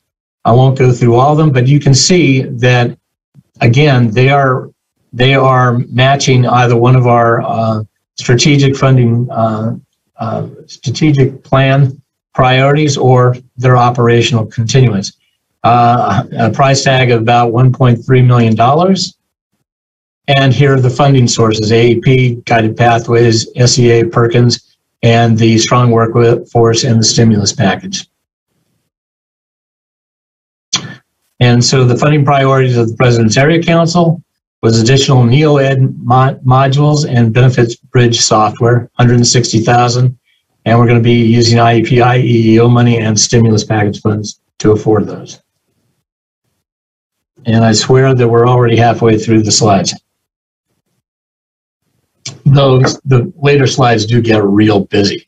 Okay, one of the items, because we are a community-supported district, it's our tax revenues that are our primary source of funding. And so that was one of the things I looked into, because I wanted to make sure that we are on a solid base with regards to those numbers.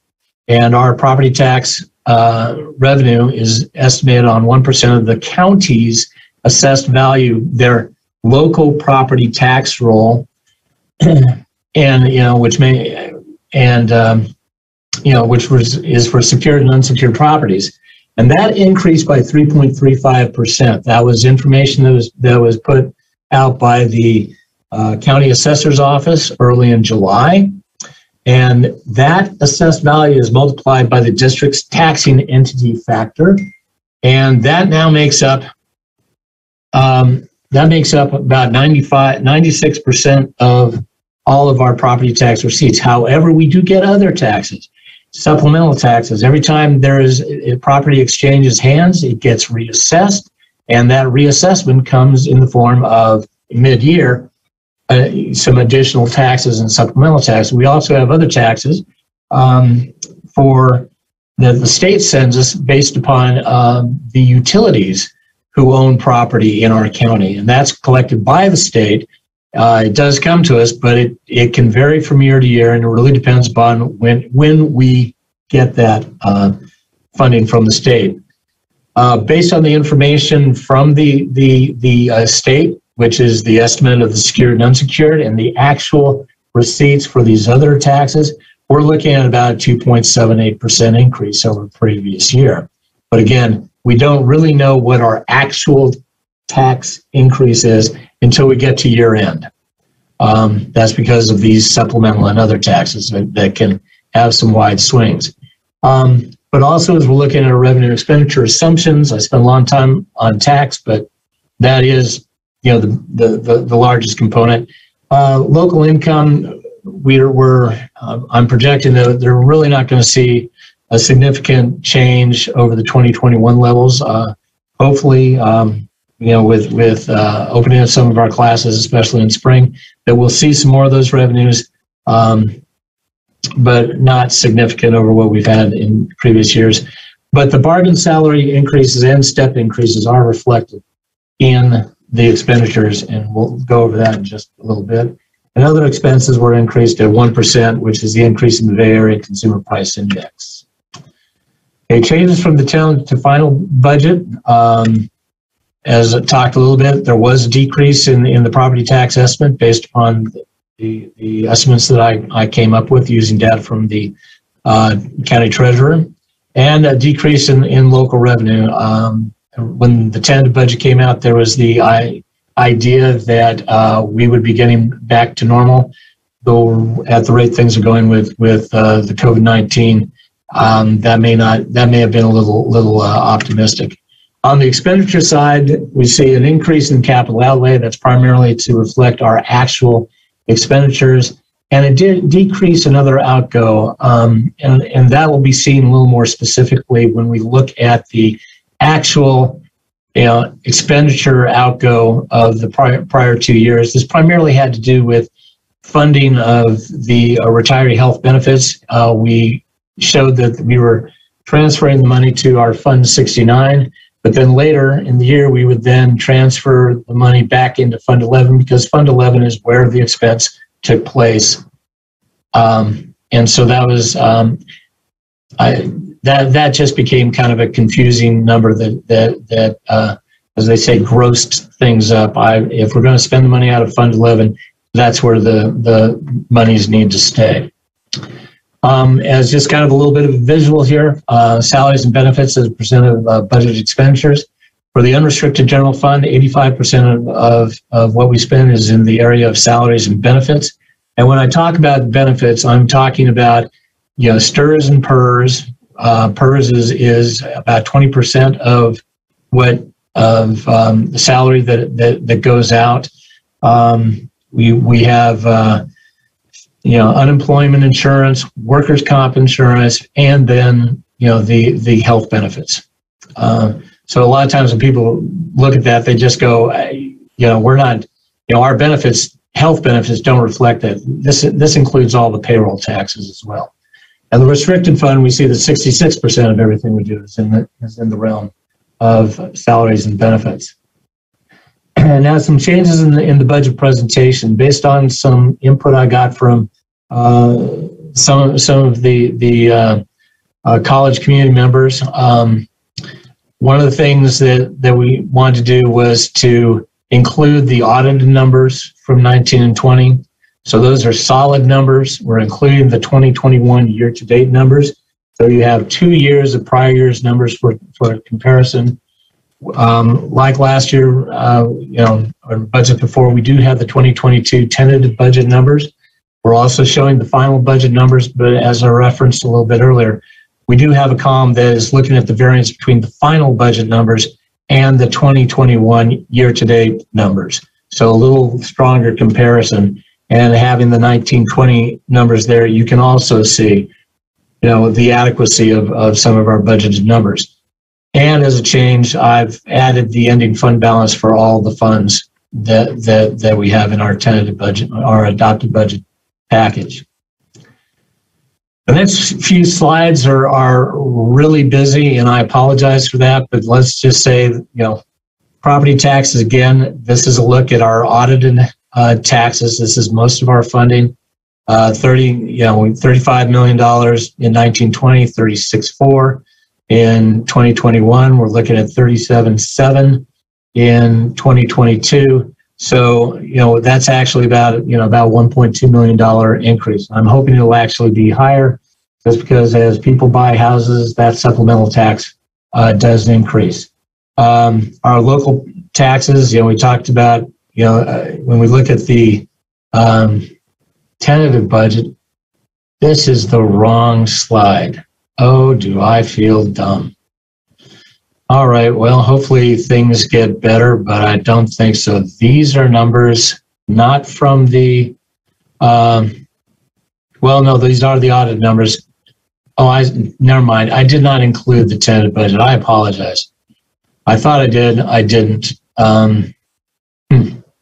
Oh, well, the best laid plans of mice and men. Anyways, but looking at our salaries, these are the audited numbers. We had 27.2 in 1920, 2021. We're looking at 27.9, 28.7 for this next year. As you can see, we are looking at about a 9% increase overall for faculty salaries. That includes step and column increases. For the administrative increase.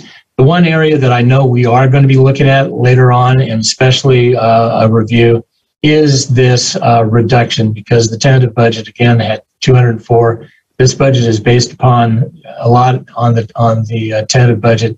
That's a rather large number. I will be looking into that and the adequacy of that amount. You can see our employee benefits. It was 10 million in 1920. We're still closing the books on 2021, but right now we're showing 9.4. With the increase in salaries, we do expect an increase in our health and welfare benefits. Expenditures for books and supplies.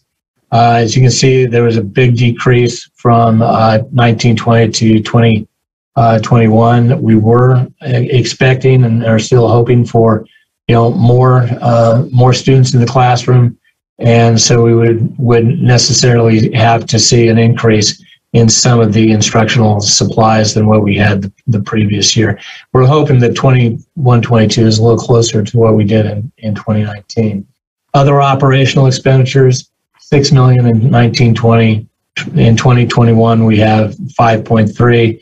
We're projecting 5.2. Those numbers are very close. Capital outlay, again, 620. About 500,000, last year. This is why we had 400,000 in the tentative budget. I bumped it up to 500,000 to just be more reflective of the prior year. And then when I talked about the other, the OPEB other outgo, that used to be about 1.2 million and some change.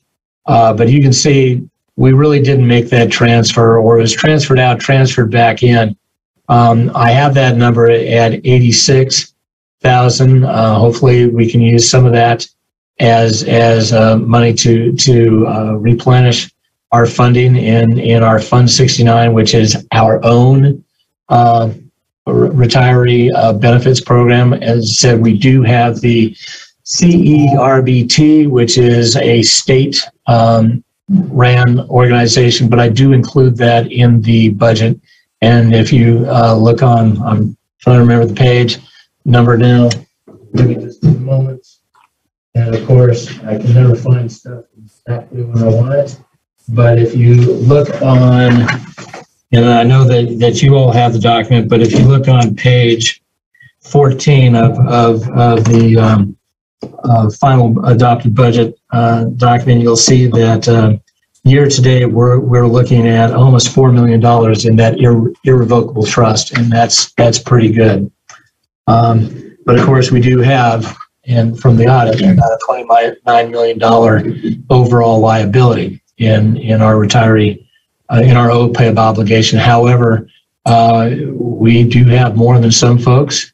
I would like us to be fully funded, but that's not going to happen in my tenure, which is up in January. So, but at least we can start making progress.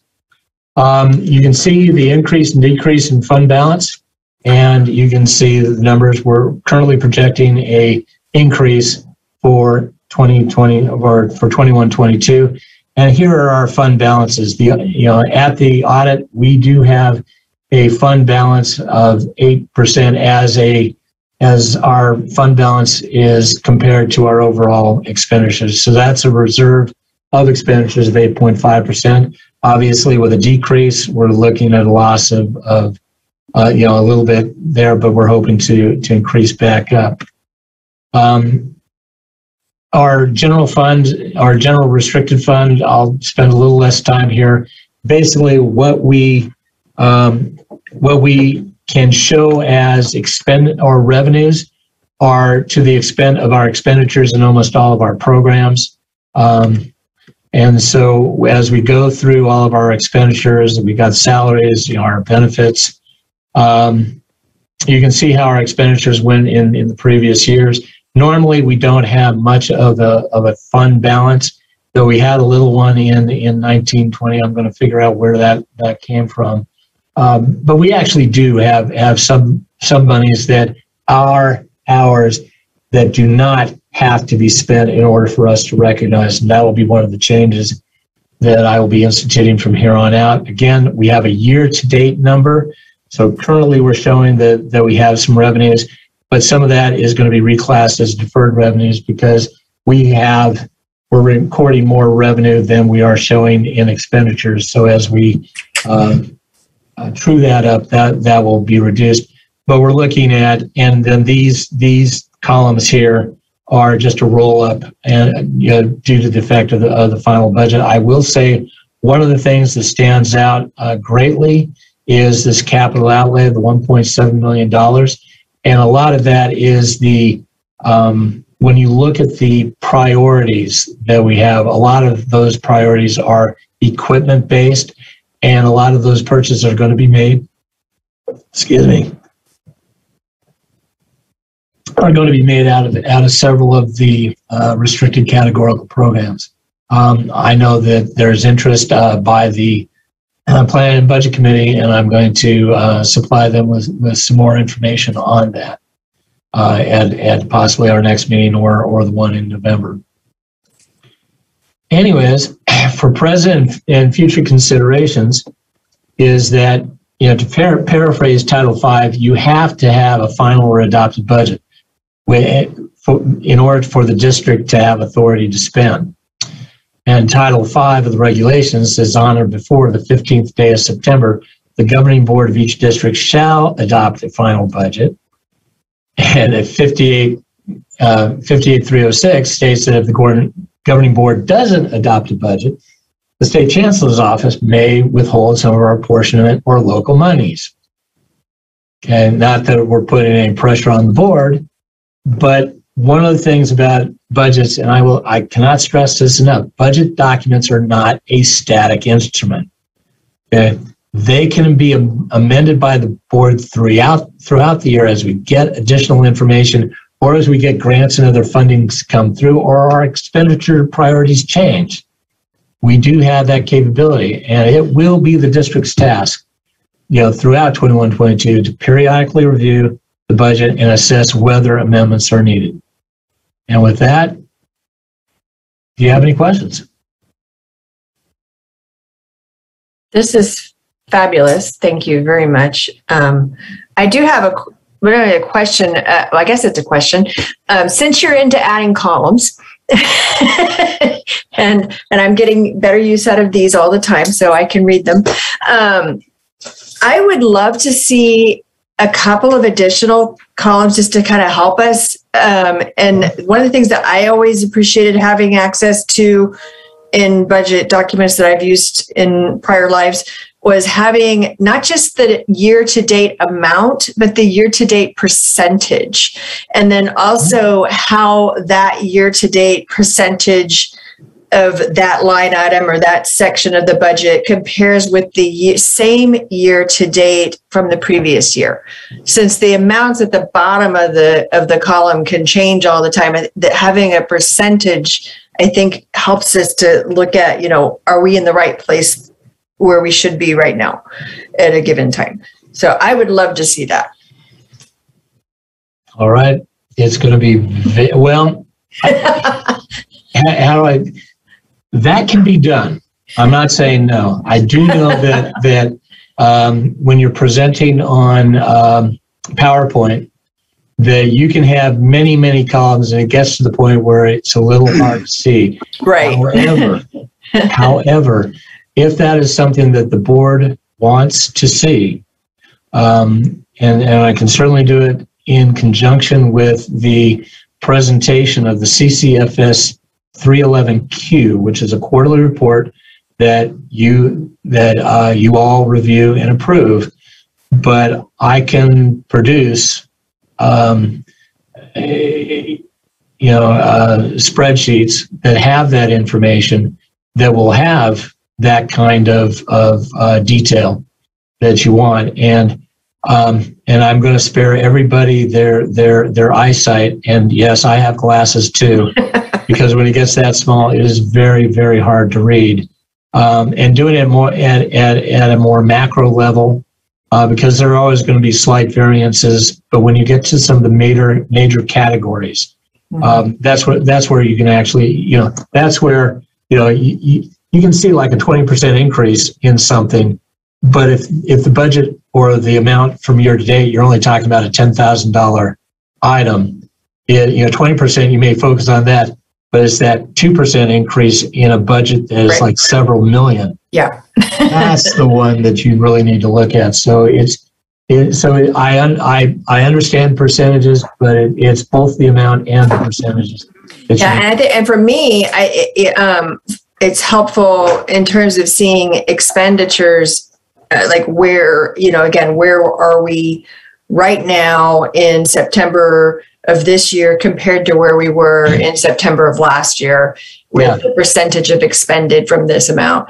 I think that if you're going to do that kind of comparison, it is good, because a lot of the community colleges expenditures, especially for supplies, and that's kind of a front-loaded item.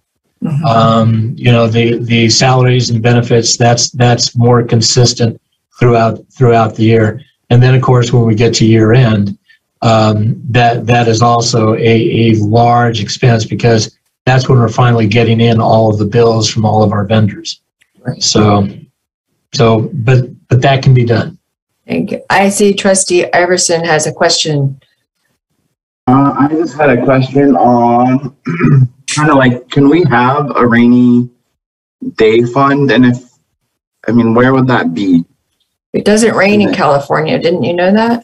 Well, with COVID and everything, and I don't know if we have the money to save right now, but is it something that we should be looking at? The fund balance. The state chancellor's office, from what I understand, is reevaluating their minimum prudent reserve, which is 5%.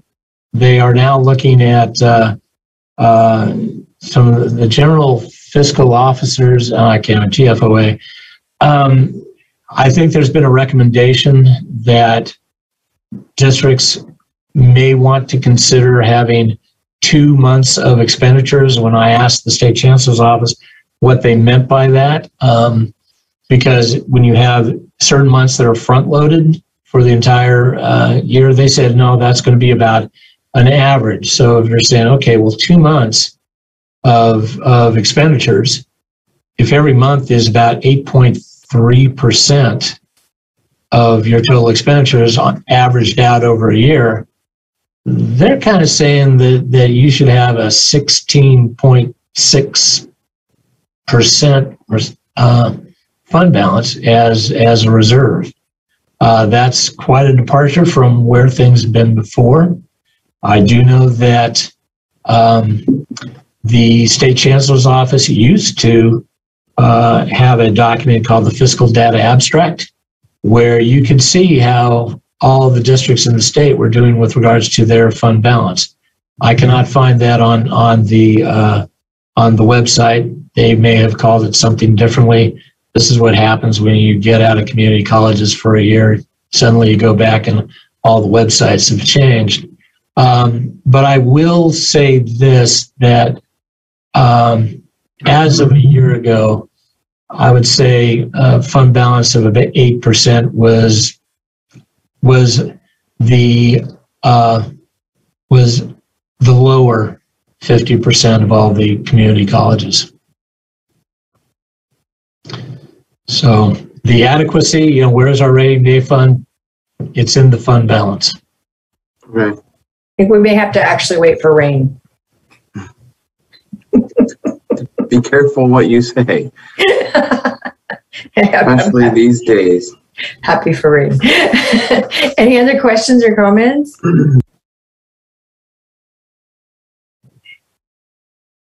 Well, we're very happy to have you with us, Mr. Roberts. Thank you for this presentation and for your work.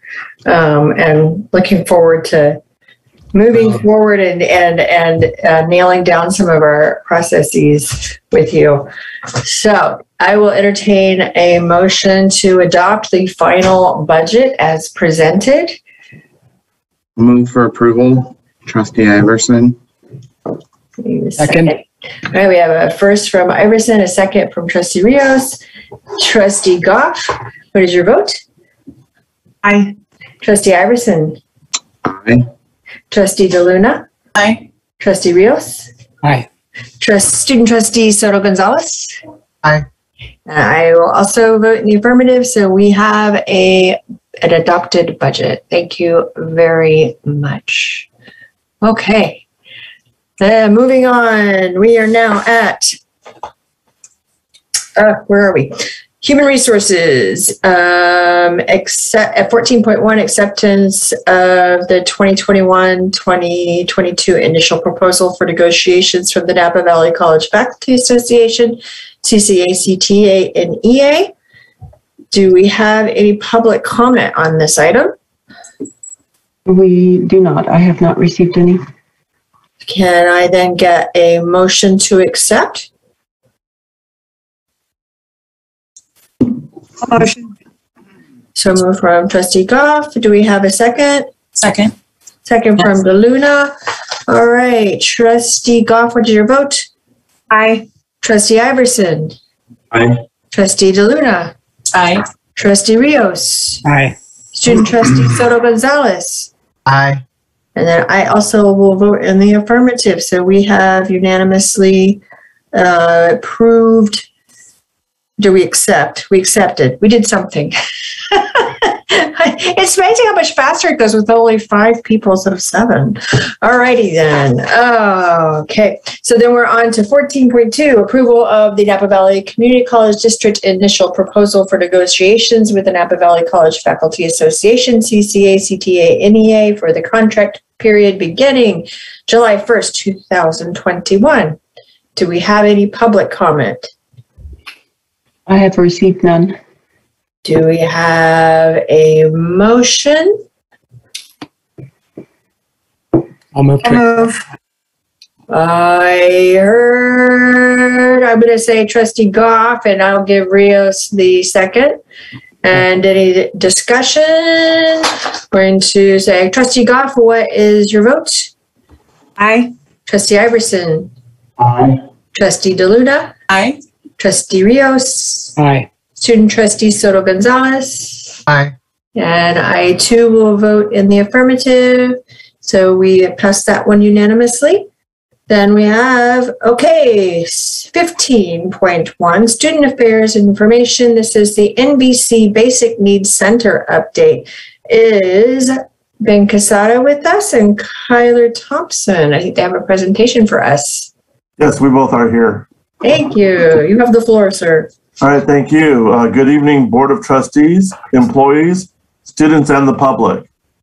This month marks the 6th year that I bought a package of Nature Valley granola bars for myself to eat for the week and ended up having to give them to students because they had approached me, one of them saying they hadn't eaten for 3 days. So this is literally the starting point 6 years ago that the Basic Needs Center has now come to fruition. And I would like to talk about that today. Joining me is Kyler Thompson. She is originally was my student worker, became my CalFresh outreach person, and is now my daily representative and outreach person for the Basic Needs Center. We have a nice little photo of all the volunteers that helped for Thanksgiving of last 2020 when we sent out free Thanksgiving dinners for all students who were interested. They did a drive-by using COVID precautions to get a free meal on Thanksgiving. So next, what is the student basic needs? Basic needs refers to the most essential resources required to thrive as a student, which includes access to nutritious food, stable housing, physical, mental, and financial wellness resources. Next. What is the NVC Basic Needs Center? At the Basic Needs Center, we provide resource referrals for registered Napa Valley College students from several on-campus program collaborations and off-campus program partnerships in the Napa and Solano County areas. Our mission statement is this: the mission of the Basic Needs Center is to increase equitable access to nutritious food, stable housing, and financial, physical, and mental wellness resources for students. We are committed to supporting the holistic well-being of our students by addressing these basic needs so students can focus on their academic success. Our vision is very simple. The vision of the Basic Needs Center is to break down barriers and transform the lives of Napa Valley College students. How is the Basic Needs Center structured? The way we have it structured, or will be structured, is the physical location of the Basic Needs Center is located in the 1202-1200 Little Theater building. The location will house student lobby, student access kiosk, the NVC student food basket, which includes the food pantry, and basic needs non-food items. Examples are toiletries and clothing. CalFresh outreach and student application assistance, the Basic Needs Resource Office, visiting department office space and interview area, location for programs, financial aid, health and human services, as well as county services to have a location to conduct business outside of their own locations to provide resources to students. Now, I would like to introduce Kyler Thompson, who will talk about the function of the Basic Needs Center. Hello, everyone, and thank you so much for having me. I want to first say thank you. This is my first BOT meeting that I've been able to participate and be part of, so I'm really grateful to be here. But not only being the coordinator, I also am a graduate of Napa Valley College. I just graduated as one of the first students to make history, getting a Associates of Science in the LGBT Studies program. So I want to thank you guys for not only seeing my passion as a student, but also a worker for the college. And I take great passion in being a basic need coordinator and being able to serve students, as community service is a really big part of what I do and who I am. So thank you guys for having me this evening. So moving forward with the Basic Needs Center function. So the Basic Needs Center is a one-stop shop for students and departments, and it gives them a chance to connect and refer students to all basic need resources. We refer students to all resources that are available to them, whether that is on and off campus. We collaborate with departments to promote, inform, and refer students to particular departments, which is like health and human services, financial aid, counseling, and supporting programs like TRIO, Emoja, EOPS, and any housing assistance that we can provide, which is we're doing at this time through the housing board, which we allow community residents to share if they're renting rooms or if they have apartments available. We put them on our student life housing board, which students then are able to let us know if they're in need of housing, and we provide them with those referrals. Next, the Basic Needs Center will have resources on location to assist students. So in most instances, our students have to set an appointment to see a counselor and then wait for that appointment to come up. And then sometimes they can't make it. So this gives our students an option to meet with supporting departments kind of on a drop-in option. So, you know, if they're on campus and they say, hey, I have a quick question, they can come over to the Basic Needs Center and meet with that person right on site without having to make an appointment or wait to be seen or take a number, you know, the usual of what we have to do when we want to get an appointment. So this just gives them a quicker option to get the help that they need when they're on campus or while they're getting their education. Departments and community resources will have the ability to conduct business at the center. So weekly, we will have different departments coming and doing workshops, trainings, meeting with students, and set appointments with them if they need it for more in-depth needs. That can include financial aid literacy workshops or learning about LibGuide from the library. So currently, the Basic Needs Center is managed by Ben Casada, who is the manager of Office of Student Life. And then the Basic Needs Center is staffed by Kyler, the Basic Need Office Coordinator, temporary employees, and of course, our lovely student workers. Next. So this slide here explains the demographics of our students who are being served. As you can see, we highly serve our minority students, mostly our Latinx students who are needing the most help, and then following our white students, and then our Asian, Filipino, and Black students, and then our other students. So mostly the students that we are currently serving now are our Latinx students, and who also happen to be mostly local Napa Latinx students. Next. And then this slide here will break down the students we are serving by zip code. So again, as you can see here, that we are largely serving our Napa students, our local Napa students, and then our supporting Napa area students. So that's like Calistoga, Yountville, and then of course, American Canyon at 16%. And then following are our Solano County area. So that includes Vallejo, Fairfield, and then other supporting zip code and counties, which surprisingly we get students who are using our services from Alameda, San Joaquin County, and Sacramento. So we have some pretty passionate students who have committed to, you know, coming to Napa and being Napa students, you know, despite where they may be living at this time. And the next slide. So this breaks down student visits of the food basket once a month per student. So these are students who are coming in and currently using our food basket to get monthly groceries.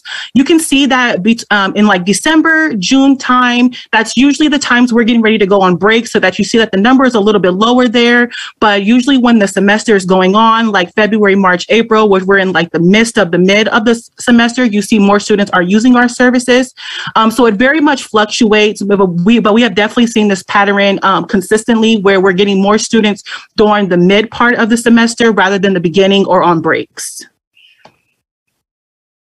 And then next is our CalFresh in-house application assistant. So we are subcontracted with Chico State to provide CalFresh for our students and help them with getting assistance with applications, submitting documents, or setting up any appointments that they may need with county workers. So you see here again, it very much fluctuates on students who are coming in to get assistance. Again, November, January, June are usually our break times where we're not on campus as much. So you see those numbers are a lot lower. However, during, again, a midst of of the semester, you see the numbers are a lot higher. This August is actually referring to the August that we just passed. So you see a lot of students who came back for the fall really were in need of assistance of CalFresh, who are still needing that, who are still may have be experiencing food insecurity. So they're coming in to get assistance, which will allow students who are currently in taking classes or qualify for financial aid. They are receiving now up to $234. It used to be only $196. But when COVID happened, the temporary changes and the amount changes for students went up. So now that with the new allotment that students are allowed to get as one student, more students are now applying. So, which is great because we want to make sure that our students have money to get the food they need. So that's awesome for us. And those are great numbers following our subcontract with Chico State. So we're happy to see that students are applying and using these free resources that are available to them. Next slide. So we added this slide because it was really important. So students have to complete a required survey in order to use the food basket to pick up groceries. And this is one of the questions that we ask. Our survey is logged through Qualtrics. And so this is like one of the main questions we ask, and we thought it was a little bit concerning. So the question is, in the last 30 days, the food that I have bought just didn't last and I didn't have money to get more. Most of our students have voted that this is sometimes true, which means that a lot of our students are still experiencing food insecurity, and they don't have the funds to buy food to make it through the month, because this is based on, can you afford food through 1 month? So this lets us know this is a lot of us students who are still in need, and it also lets us know how important our job is and what we provide to our students is, because of how high how high students are still experiencing food insecurity on campus. Next slide. And so how we are funded through 5 grants that keeps us running and being able to provide the necessities for our students. So our first grant is our Chico State CalFresh sub-grant. This grant was provided to advertise and provide personnel to assist in CalFresh outreach application processes. So they pay for us to have CalFresh staff who get trained, who follow CDSS guidelines and policies, and they know how to correctly apply students for CalFresh and make sure that those applications are accurate and mutual with anything that needs to go back to our counties that our students live in, to make sure that they get the benefits that they need. So that grant provides us to train them and get them set to make sure that we're following all the CDSS codes and policies and guidelines, but also that we are helping students at the capacity that we can help them at. Next is our Hunger Free State Grant, which is bought to provide groceries. There we go. Yes. To provide, so our next is our Hunger Free State Grant, which is bought in to provide financial support in purchasing groceries and updating infrastructure. So this grant mainly is used to provide the food items. This is how, if we ever have to buy food, most of our food items are donated through Canby, which is what our local food bank, which is very hands-on with making sure that we get non-food and food items for our students. But whenever we do have to buy food, we usually go through our local stores right in Napa, and we use our Hunger Free Grant to provide those food purchases. And then our District Auxiliary Services Community Private Funding, also known as DAS. This allows local Napa County donors and community donors to provide an avenue of funds for us to provide the foods and non-food essentials for our NVC students. And then next. And then our fourth grant is a more recent grant, which is the Emergency Allocation CalFresh Outreach Grant, also known as the EACF grant. So this was initiated by the state to provide emergency relief fund for students who were struggling with basic needs when during the COVID pandemic. So we were able to provide to buy face masks, more food items, if we needed to get school supplies, if students needed sanitizer. So anything that we could help students during the pandemic to make it an easier experience for them, we were using that grant to provide that. And then lastly is our JBay grant, which was bought in to purchase all of the needs to run the Basic Needs Center in general. And then next. Sorry. Oh, no, you're good. Thank you. So in summary, the Basic Needs Center is a result of 6 years, 5 grants and funding streams to create a sustainable system of support for students during their educational journey. The Basic Needs Center staff works in collaboration with institutional partners such as the NVC Financial Aid, NVC Financial Literacy Program, NVC Student Health Center, and the NVC Office of Equity Inclusivity, as well as community partners such as CanV, Community Action Napa Valley, Napa County Health and Human Services, Napa County Housing and Homeless Program, Abode Services, which is General Basic Needs Center County support from Napa, local and state level CalFresh departments to create a holistic system of student support. So this is basically a general outline of the Basic Needs Center, which will be opening up in November. We're planning on doing a large ribbon cutting ceremony on the first week of November. We're going to be working with the Office of Public Affairs and Communications to set up a good time for all of our community partners as well as departments, and of course the BOT to be able to attend the ribbon cutting ceremony. We will send further information as to what day and what time on the first week of November that we will be doing that. And you'll also get a chance to probably do a walkthrough, as well as we are actually going to have created an actual office with furniture and all that stuff to be able to support all the functions of the Basic Needs Center. So unless anyone has any questions, we're done with our presentation, and thank you for the time. Thank you. And Kyler, please come back because you are amazing. Thank you so much. Whenever you guys need me, just let me know and I'll be here. We'll find something for you to do. Thank you. Wonderful. Thank you so much. It's great. Great. Thank you. Yeah, I only had one question that you may not actually know off the top of your head. I'm just curious about the percentages of the percent how your usage percentages, like the people by demographics and by where people live.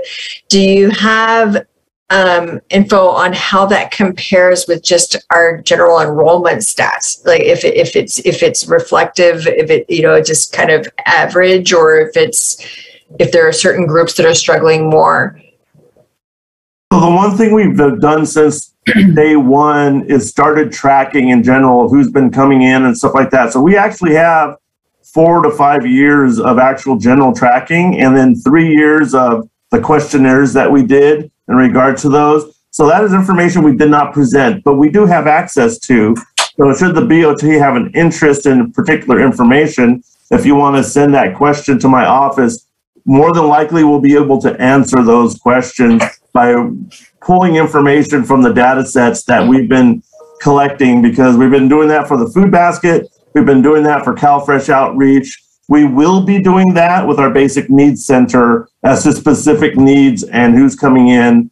Because again, these demographics that we've shown and the questionnaires that we've shown today are from those data sets that we've had for the last 4 years, but it only represents just 1 year of it, which is last month down to start of the 2021 school year. So thank you very much. Do that.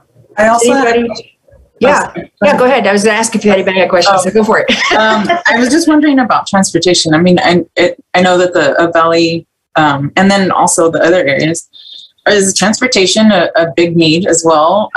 If these kids can't, or students, sorry, if the students can't come to the campus to get the food they need, is there anything have you seen that there's a need that we should bus some supplies up Valley or get them resources up there?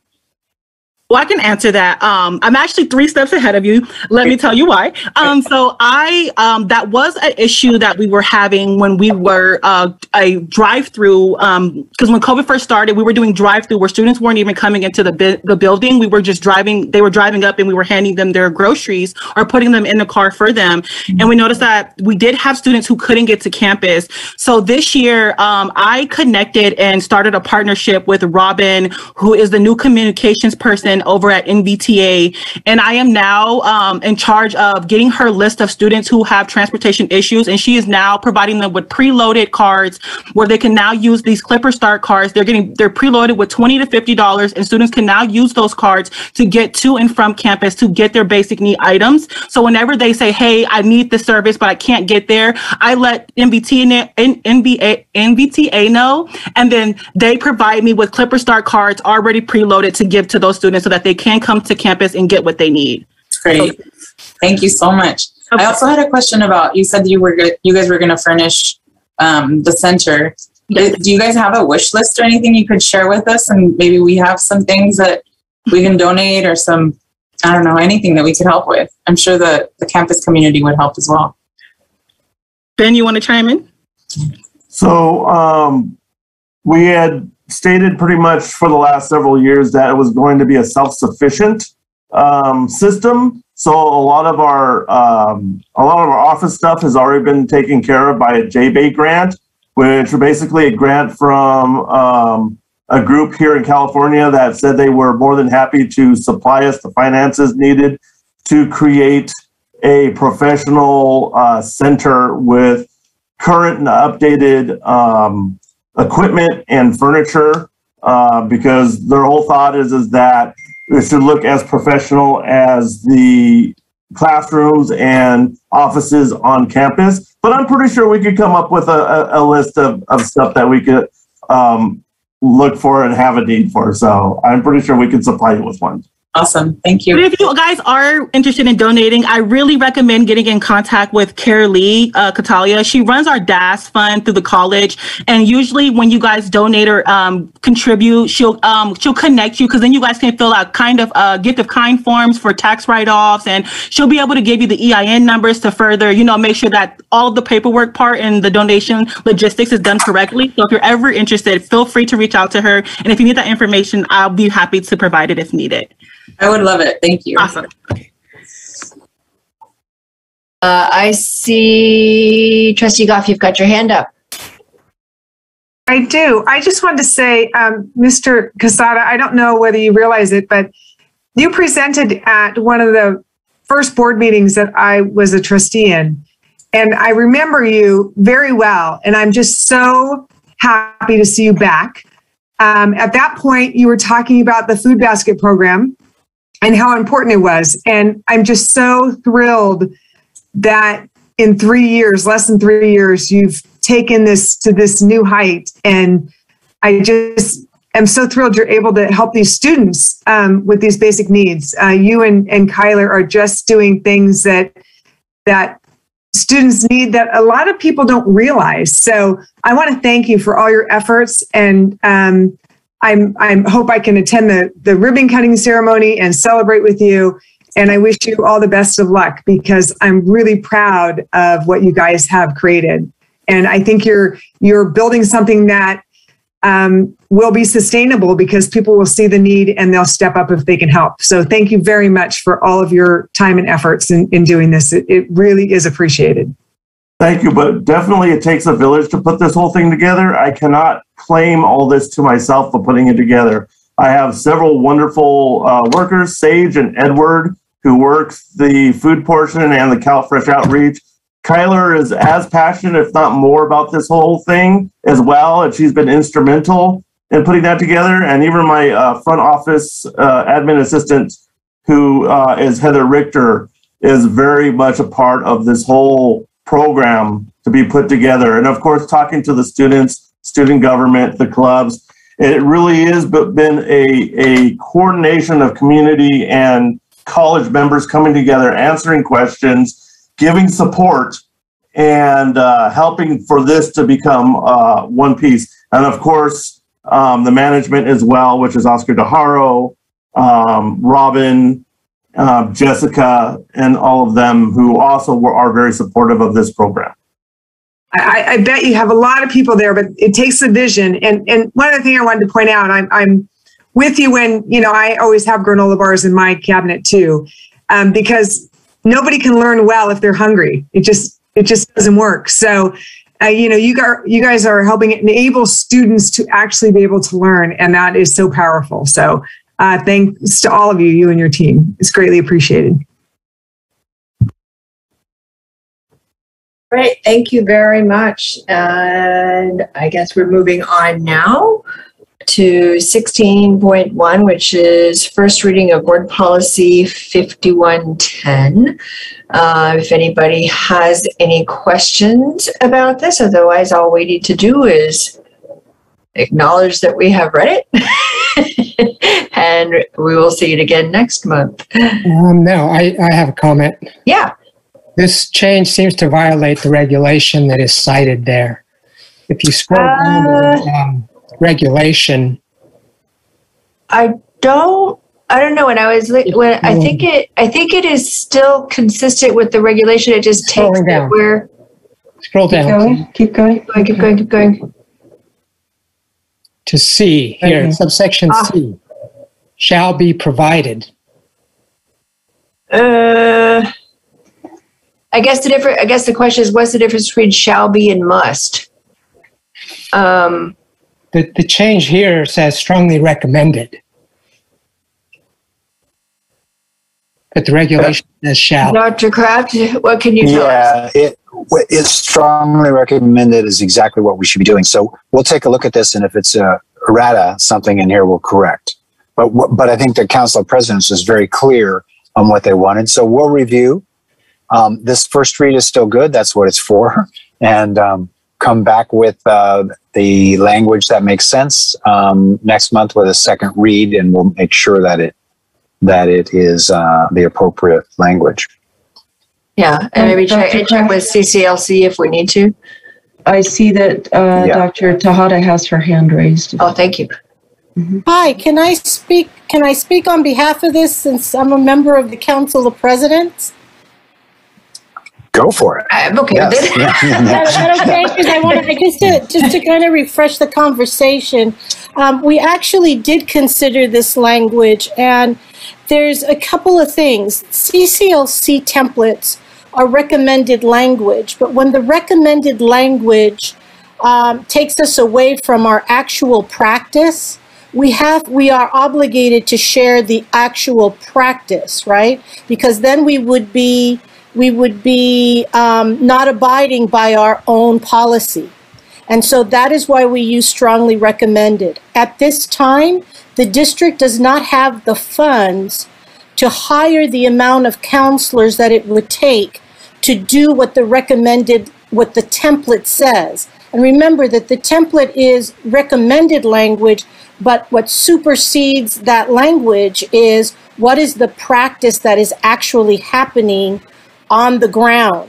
And so we had Dr. Alex Guerrero attended and kind of shared on this policy. So the language that you're seeing there does not violate the law. It actually reflects what Napa Valley College can do at this time. But that is, in my experience, you can't change the law with policy or practice. So unless that's not the actual regulation that's attached to this, this violates that regulation. Well, again, we cannot say that we're doing something that we're not, and at this time the district cannot afford to hire the amount of counselors that it would take to do this. So the language in terms of strongly recommended actually covers us, which means that we are following the intent of the law, but we are restricted due to our ability to have the resources to meet the letter of the law. And in that sense, remember that CCLC is recommended language. There are other things to consider. Those templates are not the end all. So that's just the two. Yeah, that's just again, that was what we did at Council of Presidents. And to be fair to that discussion, to take it back there, I don't know what the remedy will be, because that was our discussion. That's why we landed on this. So I understand that. Respectfully, that's my 2 cents in trying to move this this policy forward. I wonder, could we get? I understand that we don't have the money to actually do that. To provide all that counseling that is stated in the regulation. But that's my concern in reading that it actually conflicts. But thank you for that explanation. I think would it be possible for us to check with CCLC and just to confirm that this language is okay, that it's not in a violation of the regulation stuff? Absolutely. I think Ed Code is. You just turned into Max Headroom. Jesus. I think we lost him. We're not in violation of Ed Code, and I will double check and ensure that we're in good shape here and get it back. Because I totally get. I'm so sorry. I totally get why, the intent and why we're looking at this change, but we don't want to Trustee Rios's point, we don't want to be in conflict with what the law says. All righty. So we'll see that again next month then, one way or the other. So now we are on to board reports. DOS, District Auxiliary Services Foundation Board of Directors, that I believe is Iverson. Did you guys have a meeting? We are meeting on the 28th of this month, so no report there. Fantastic. And Viticulture and Winery Foundation Board of Directors, Trustee Baldini is not with us, so there's a meeting on the 22nd. Yes. I'll be attending for him. He's not available that day.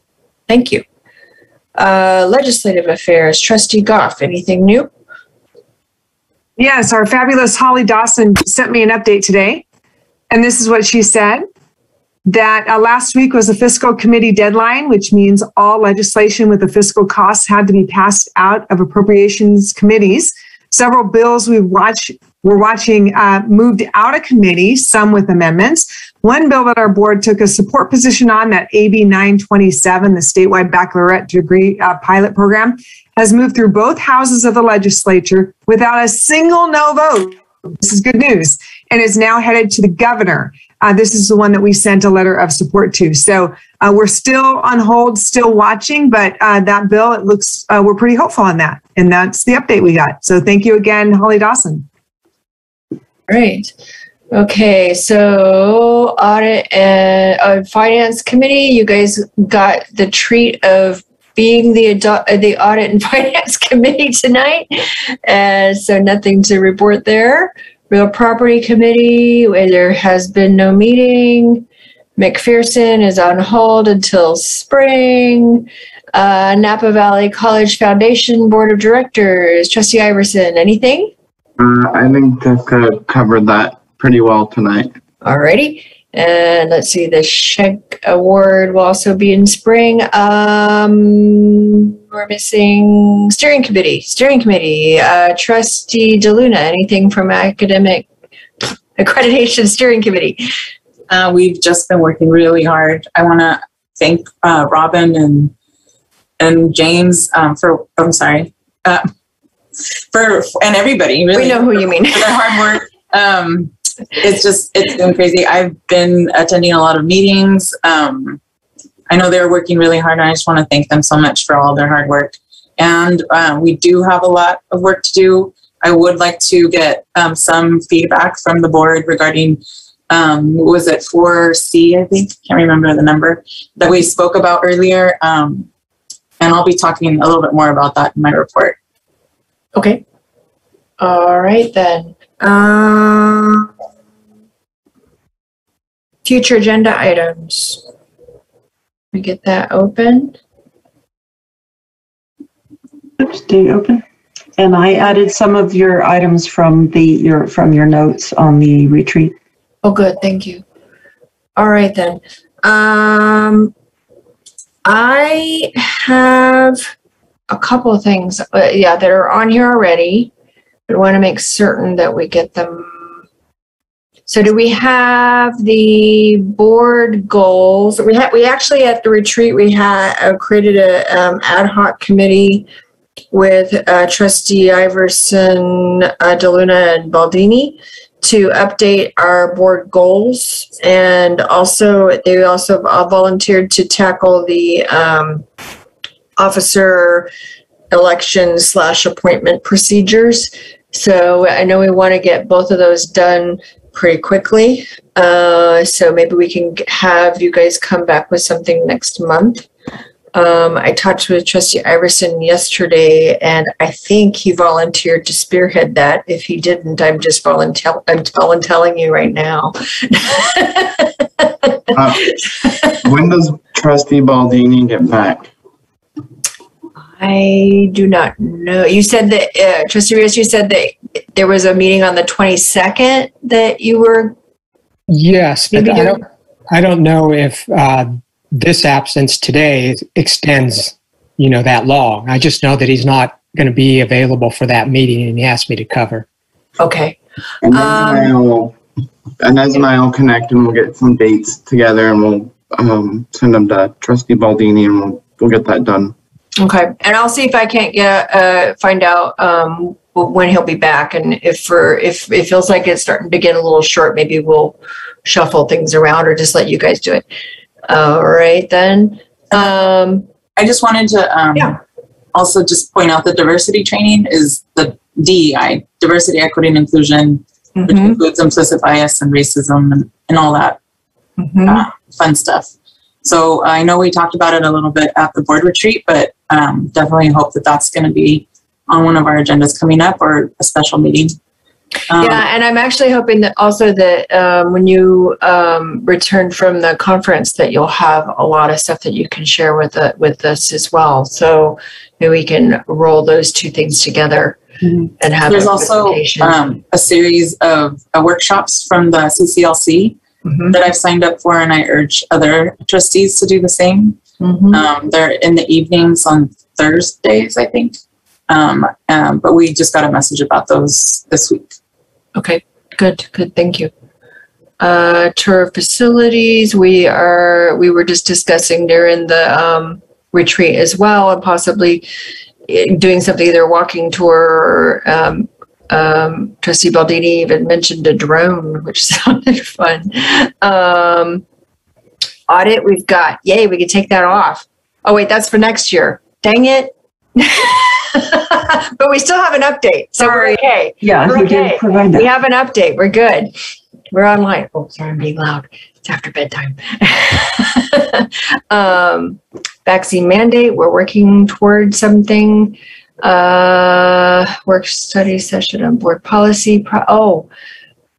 That, and then also there was another one, that one in the process for budget to audit. I wondered if we might be able to, if that might be too much for a joint study session, or I would like to get the budget one, the budget to audit one done. I'd like to get that actually scheduled in the near future, since we have our finance person with us only for a few short months, and would like to get his input on this, especially given the findings with the closing procedures, and just in general the internal procedures kind of being a little bit on the lacking side. Try to get some sunshine on that and make certain we all understand what the processes are between when we adopt a budget and when we get the final audit, so that we make certain things to stay in line.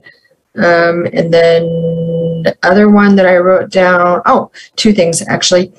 Mission and values came up in the accreditation report. So I wanted to see what we can do to get that ball rolling, so that we can both update and also get a process for making certain that we're in constant review and evaluation.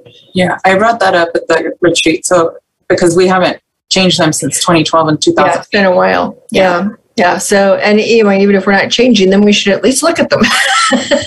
make certain that we're all still on the same page. Yeah, so let's definitely add that.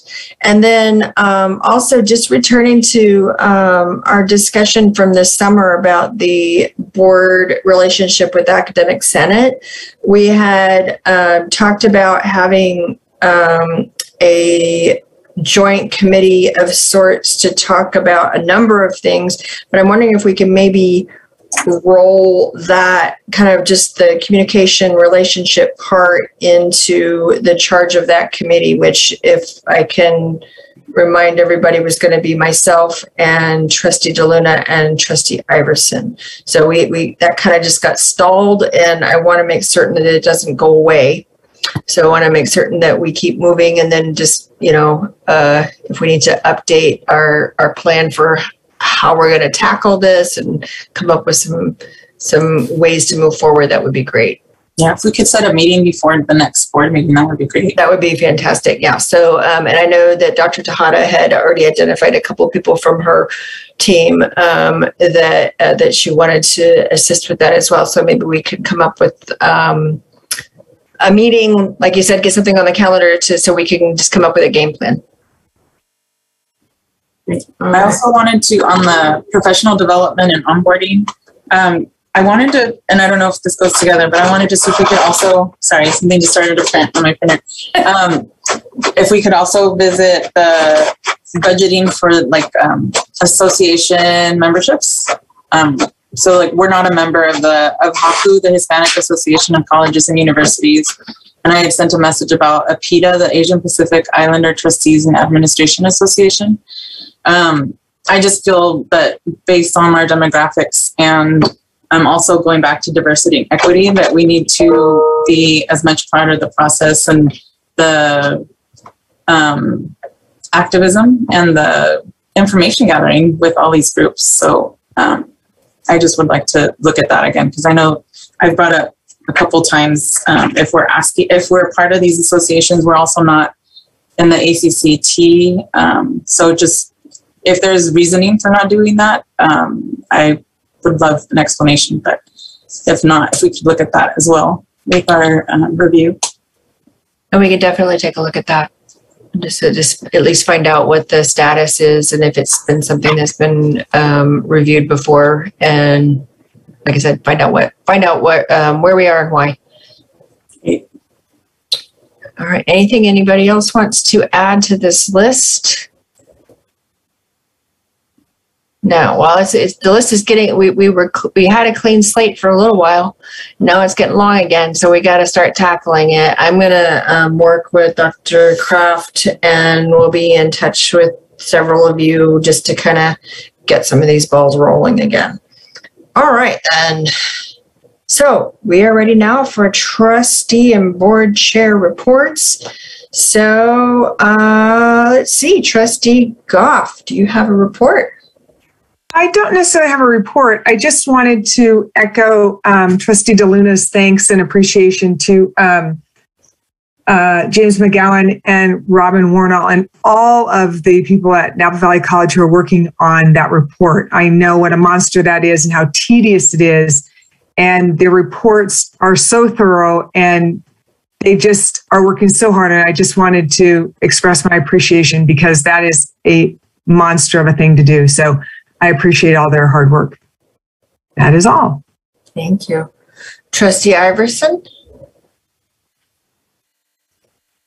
I have a report, but I did want to give a shout out to our trustees not here, Trustee Dodd, and congratulate him and Kelly on their new addition to the family, and wish them the best. And thank you to all you guys for sticking with us this evening. And I know that there's a lot of stuff that we're tackling right now, and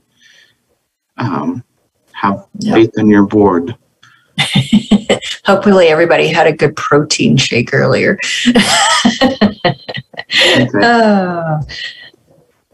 Okay, let's see. Trustee DeLuna, your report? So I just wanted to echo the concerns of faculty regarding the superintendent search.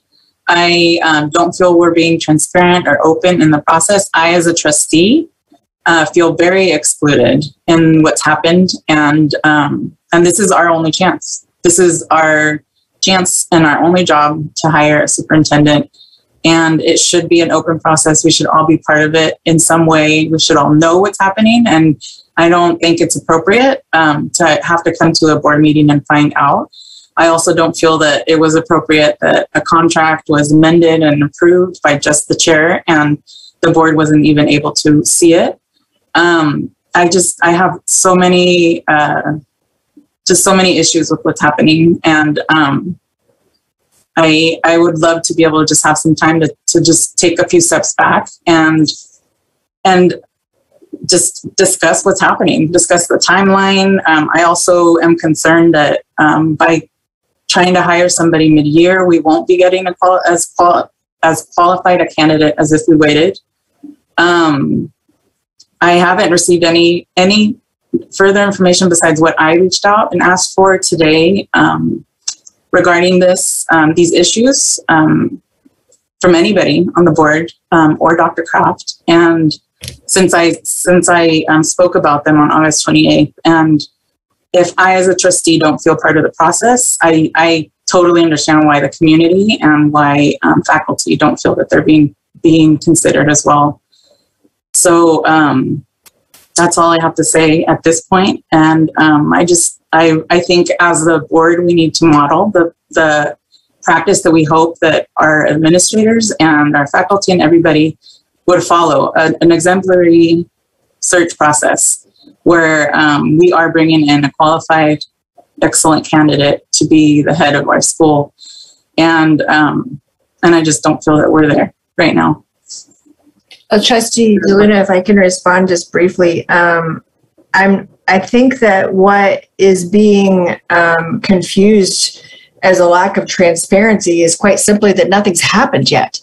And so it's not that we're doing a bunch of stuff behind the scenes and nobody knows about it. I would love to talk to you about this after, but you've already appointed a subcommittee. You also told me that you directed Dr. Kraft to amend the contract that's already existing and that you approved that PPL could do the search. That is not okay. That should have been a board decision. The fact that you guys have been meeting as well without us even knowing is part of my issue with this. So it's not transparent. And I would love to have a lengthier conversation with you about this. I don't think it's appropriate to do it here in the board meeting. But as a board trustee, I really feel like we're not doing things correctly, and we really need to take a step back and look at things. You can't say that nothing's happened because, things have been happening. You guys have reported on that. Well, yes, but that's been shared. But so noted, and you and I can connect outside the meeting. Great. All right, Trustee Rios, you have a report? Trustee Goff has her hand raised. Oh, yes, Trustee Goff, please. Oh, I'm really confused by this because it was my understanding, number one, that the board wasn't in charge of the contract with PPL. Mm-hmm. And as the chair and president of the board, it is your obligation, Trustee Baker, to appoint subcommittees. That's not a board vote or decision. So is that correct? Yes, that's correct. Okay, that's what I thought. Thank you. You're wrong, by the way, but sure. I would love to talk to you about that as well, Trustee Goff. It's the board's responsibility to approve a contract. That's it. For this specific reason. So, yeah. Okay. Actually, we can argue about it, but it's not going to get us anywhere. Obviously, you don't listen to a lot of people, and that's what my concern also is with you and Mr. and Trustee Rios being on the subcommittee, is that you don't listen. You're very defensive. I feel like the last time that I brought up the minutes and you guys started responding about how they're action minutes, you're wrong. I have clear examples of many board meetings where that's not the case.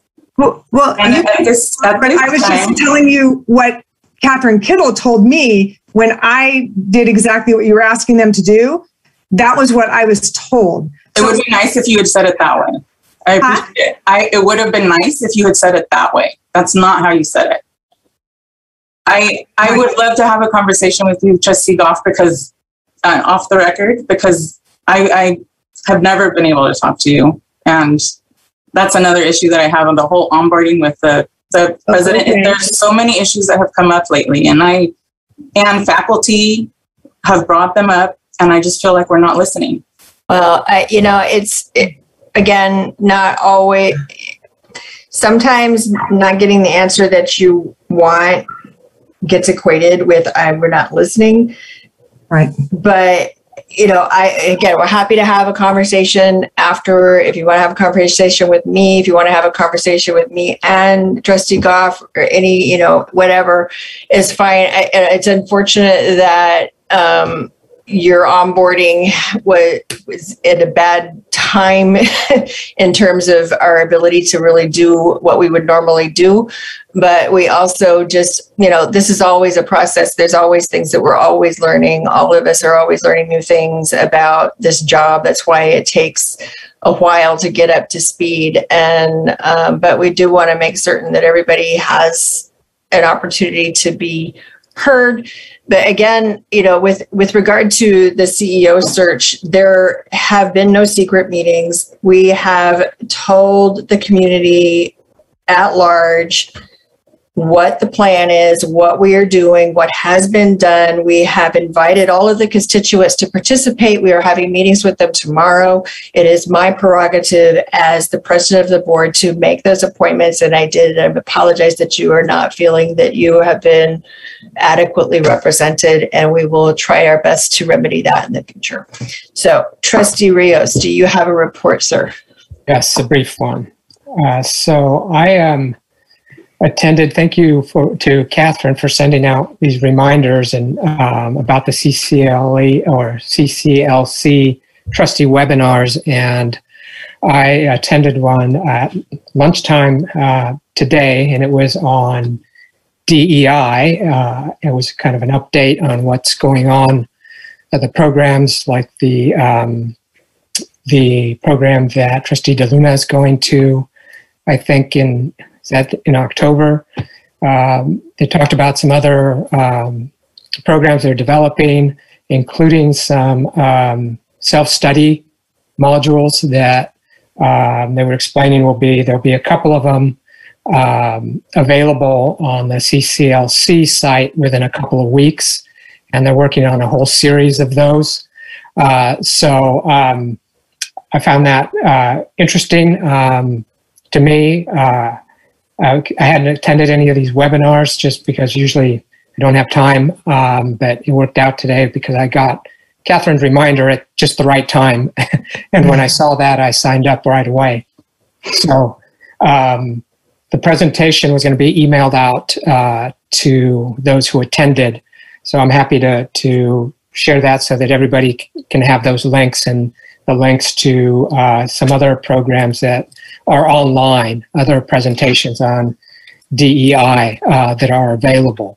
And like I said, I think these self-study modules will be a good thing that I plan on following up when those come out. And it seems an easy way and convenient way to do some education and training on my own on this topic. So thought I'd share that with you, and I'll pass along that presentation when it comes to me in email. Thank you. Yeah, it's always helpful when any of us have an opportunity to take advantage of training to bring it to the group, since we're all of us short on time. Student trustee Soto Gonzalez, do you have a report for us, sir? I don't really have any report. Well, besides, I'm going to be joining tomorrow with the district technology committee. Well, starting tomorrow, but other than that, no. Thank you. All right. Well, I don't really have a report. I've been going to a lot of meetings and things and trying to catch us up on a lot of stuff. We just have a lot to do right now.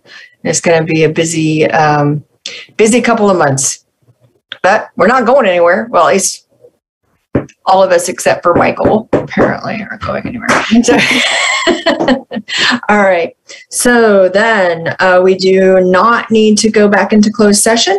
So then our announcement for a future meeting, next meeting is, regular meeting will be October 14th, 2021.